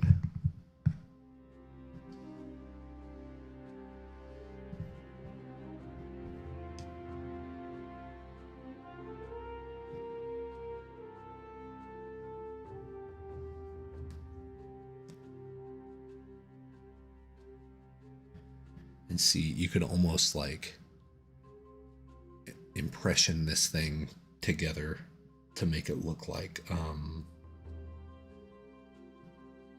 the woods or the forest or something, you know. But yeah, this is definitely the type of thing. Let me see if I can remember how to merge all layers. Actually, let me look it up since I have a computer in front of me. Or actually, I'll look it up on my cell phone. That way you don't hear a bunch of clank, clank, clank.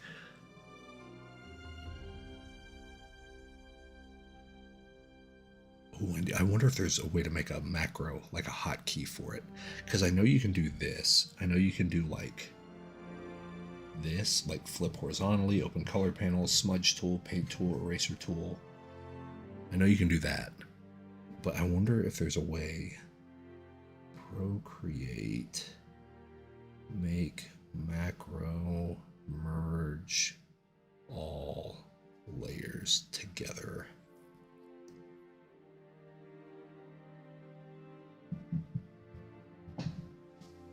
Okay, after combining the layers in a group, select all the layers to merge.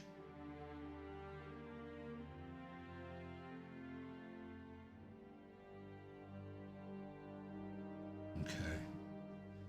So let me see. So it's like we need that one, we need that one. Wait. Okay. So we need this one.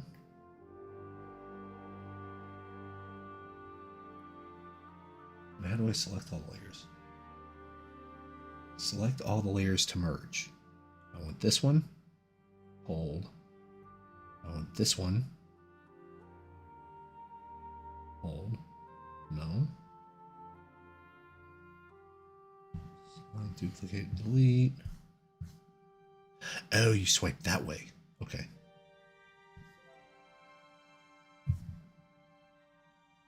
Group.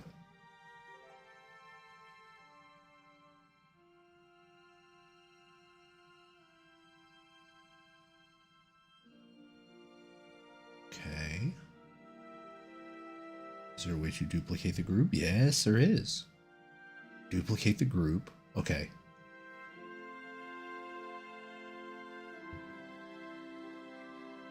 Hold.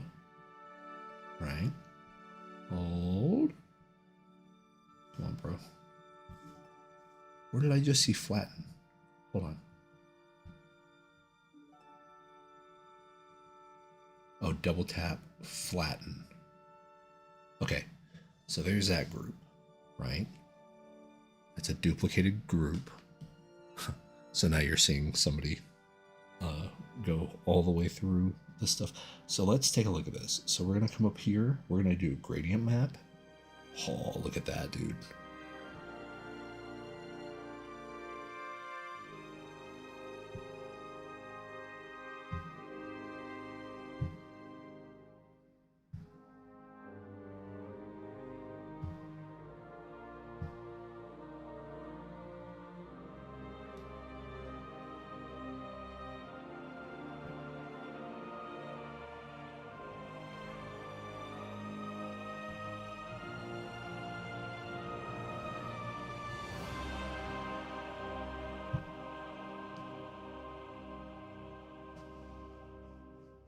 See, that looks interesting. I mean, I'd have way more control in Photoshop, but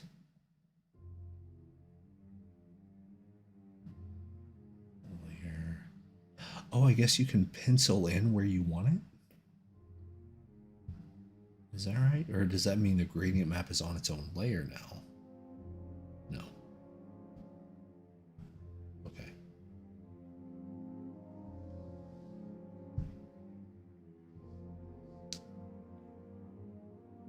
Let me try that. If I clone gradient map.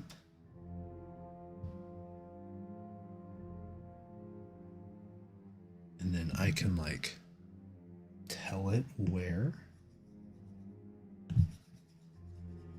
Right, see, that's cool. So that is kind of like a mask.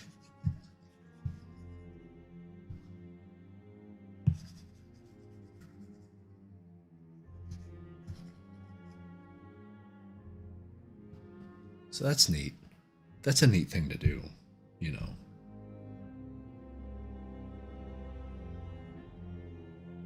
Oh, wait a minute. Can you do this? Can you do that? Pencil in, let's say, this one for this background.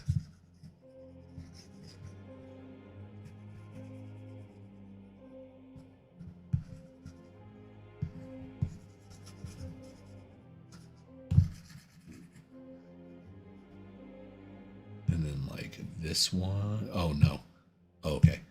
See, I thought if it was pencil, you could like pencil in this one and select this one and pencil in that one at a different spot. Okay. So never mind.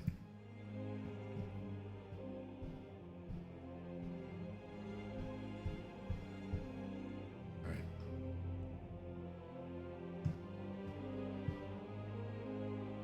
All right. So yeah, that's pretty exciting. I mean, that is more interesting. I do think I should probably liquefy. Wait, cancel.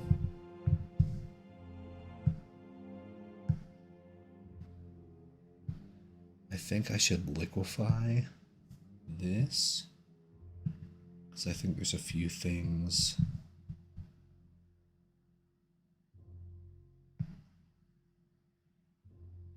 I would like to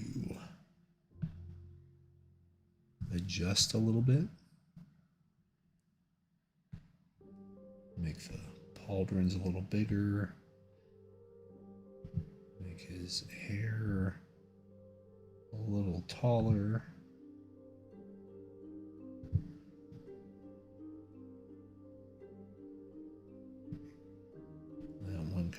curves up. That kind of curves down. These are just like little tiny tweaks.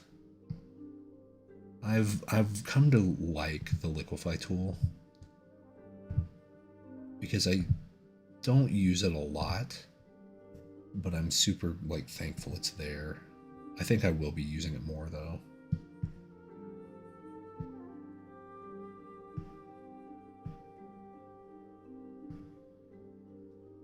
Okay.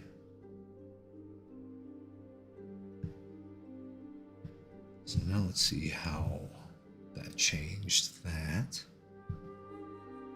So there's where we were. Yeah, that seems a little more correct.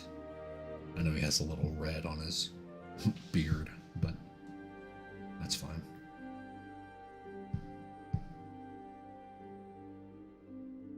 That's cool. All right.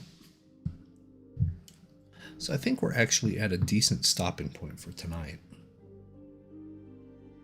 We painted a while since we gained an hour, right? So it's actually, I think I've been streaming for like 3 hours now. But hey, we made some progress, and that's exciting. So I think what I'm going to do is I'm going to export this out and take it into Photoshop. Like I said, I do have some new ink brush packs. I have some new like charcoal-y sketch brushes that I want to look at. I want to see if I can find brushes that work well with this, right? With what we've established so far. Because I do think Brent had a good idea about maybe we start sketching in Procreate here using this sort of charcoal-y life drawing technique.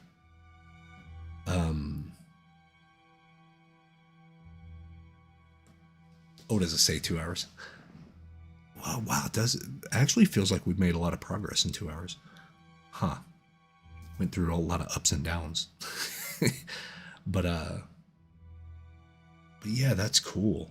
I think that is a cool thing to maybe start sketching in Procreate so we stay a little more loosey-goosey, then export into Photoshop or Clip or Rebel or ArtRage or whatever. And I wonder if this might be a really cool way to like work more on, like make this almost the underpainting type stuff, you know? Because this is technically what I think the underpainting would be. It's essentially a sketch, and then you would just come in over top of it and like you do something like this where you go boom, you would get your ochre, or you would get something, you would do this, and then really what I would do, let me grab that, let me grab flat brush, or no, actually I would grab, let me grab like my plastic wrap brush. And then here, we would change this. We would change this as color overlay, because what we would do first is come in here just with a very quick pass, and it wouldn't be perfect. Like you wouldn't use a fill tool. You would just kind of do something like this. Then you would get yourself a lighter version of that. And it might desaturate a little bit. And since we're on color, it's only picking up the hue. It's not actually picking up the difference in values. But because of the slight hue shift, it still works. You have this, you don't have that. Then you could actually come in here, maybe make this a little more like yellow ochre. Then you could come in and be like, okay, my darker midtones, I want to be more of this type of thing. Right? And once again, not very exact at all. It's the whole idea is that you just want information to base off of, right? So I don't care kind of where these colors are going. Then you're going to do a little more saturated. And this is going to be around where the highlights are. So then you're going to come on over here. You're going to come in here. Kind of hit some of these, hit some of that. And this would be your traditional kind of underpainting look, right? This would be a yellow ochre or a burnt sienna, or like, so if you wanted more of that, like you could even do like a raw umber. If you wanted to get it like a real brown, you can kind of hit it something like this. And then if you wanted to actually draft in a lot of different nuance, you would just come up over here. Now you would overlay layer. And remember, anything exactly 50% on the value scale is going to show up as kind of transparent or just shift the color. But if you go darker and like this, it is going to affect the value. So you get a little bit more of a rich color. Do you see that? Kind of break that in. But even still on your overlay layer, if you work lighter, it'll lighten things up as well. You see that? It's super cool. I love how it stacks like that. I love how you can work darker or lighter, but you still keep your essentially your value or your texture or your sketch or whatever. It's a great way to work because you get variance, but it's not overbearing. It doesn't take control of what you made. So I'm actually liking overlay blending mode a little better lately than just pure color. Because see that? See, now we have a little bit richer, a little bit more saturated. If we do that, we warm it up a little. So let's warm it up, let's say around the light. Around the light, and the light, or the light. So it darkens stuff, but it also gave it a little bit more vibrance. It's way easier to work that way. And then we can even, if we wanted this thing right here to be red, of course, red, almost like those papers, the little, I can't remember what they're called, for Warhammer, where you get your, the priests write your prayers and you wear the prayers into battle. There's a certain term for them, I can't remember right now. But then see, since you're on overlay, it'll still lighten it up, but you still have the really nice, let's do that. Let's lighten that, but let's also bring that up so we can hit that.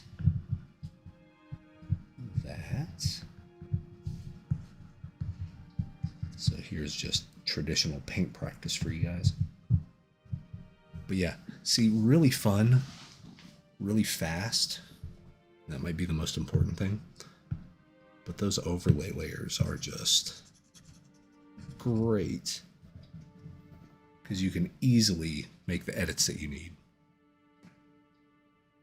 Yeah, and I think that is it. I think that's it for tonight's stream. That's fun, making progress on this type of deal. It's not very clean, but it looks cool.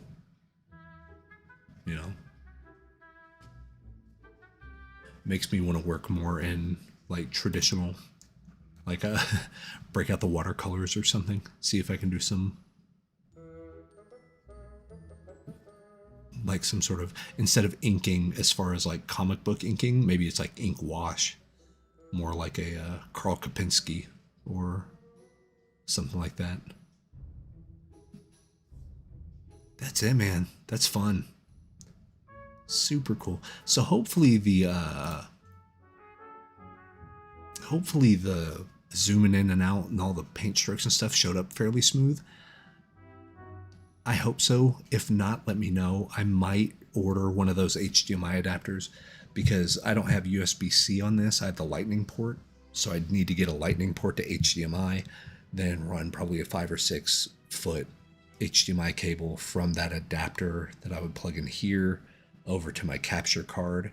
But then it would be lossless. It would be, you would see it in, like, it wouldn't be streaming over anything. It would be like pixel perfect. So if you guys are interested in that, let me know. And that would actually allow us to do more iPad videos for the channel as well. But yeah, this is a fun little way to work. It's refreshing. It's interesting. It's different than, and it doesn't seem like it would be all that different. Just like working like this, you know, rather than working like this. But it's a big difference. And there is something nice about this being a smaller screen, because I can't get bogged down in too many details. It's just, I would have to zoom in and zoom in and zoom in, and I don't like being so locked in that way. Here I can like look at details and stuff just because it's showing up bigger for me. So I can still get zoomed in, but I still have more real estate. It's a weird thing. I hope you know what I'm trying to say. But yeah, having this a little smaller allows me to still focus on big picture stuff, you know. Yeah, I think I'm liking the messiness too. Like, it's more dynamic, it's more interesting to look at. And like we've talked about over the past few months, my biggest fear was that my stuff is boring, right? So if having things like this, you know, you get that energy of a sketch. It's kind of loose, it's not exact, but you can feel it. Like Richard Withers is a genius when it comes to that. His stuff, I mean, he can draw and ink better than pretty much anyone on earth. But his like, hey, on my lunch break today, I did a 15-minute sketch, and he shows the sketch, and I'm like, dude, you could hang that in a museum.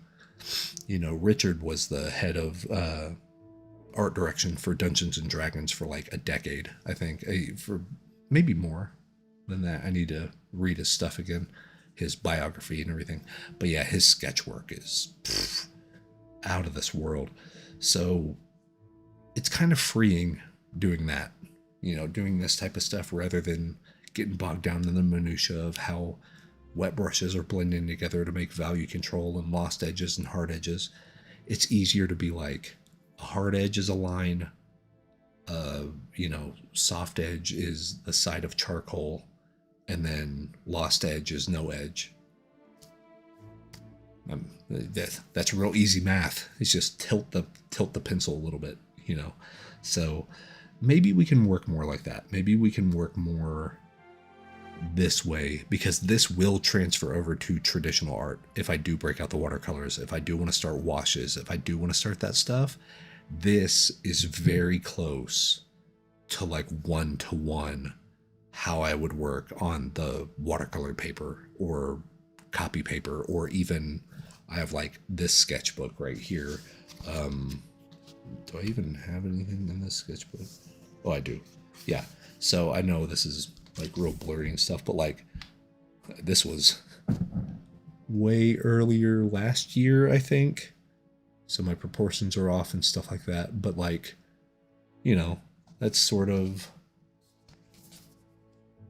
I think that's the only thing I've drawn in here. Yeah, literally. Page 2 is blank. Shows how much I use my sketchbook, huh? But yeah, maybe this is the secret to that. Maybe doing this more in diving in. I'll put together if interested. Ooh, yeah, that'd be fun. Because I need stuff like that. I think I need that sort of engagement to where the brain has to operate again. And not to say that I'm like some painting genius, but I've been in a lot of the same problems for painting, and I've figured out that I can find my way out. So it's not as like,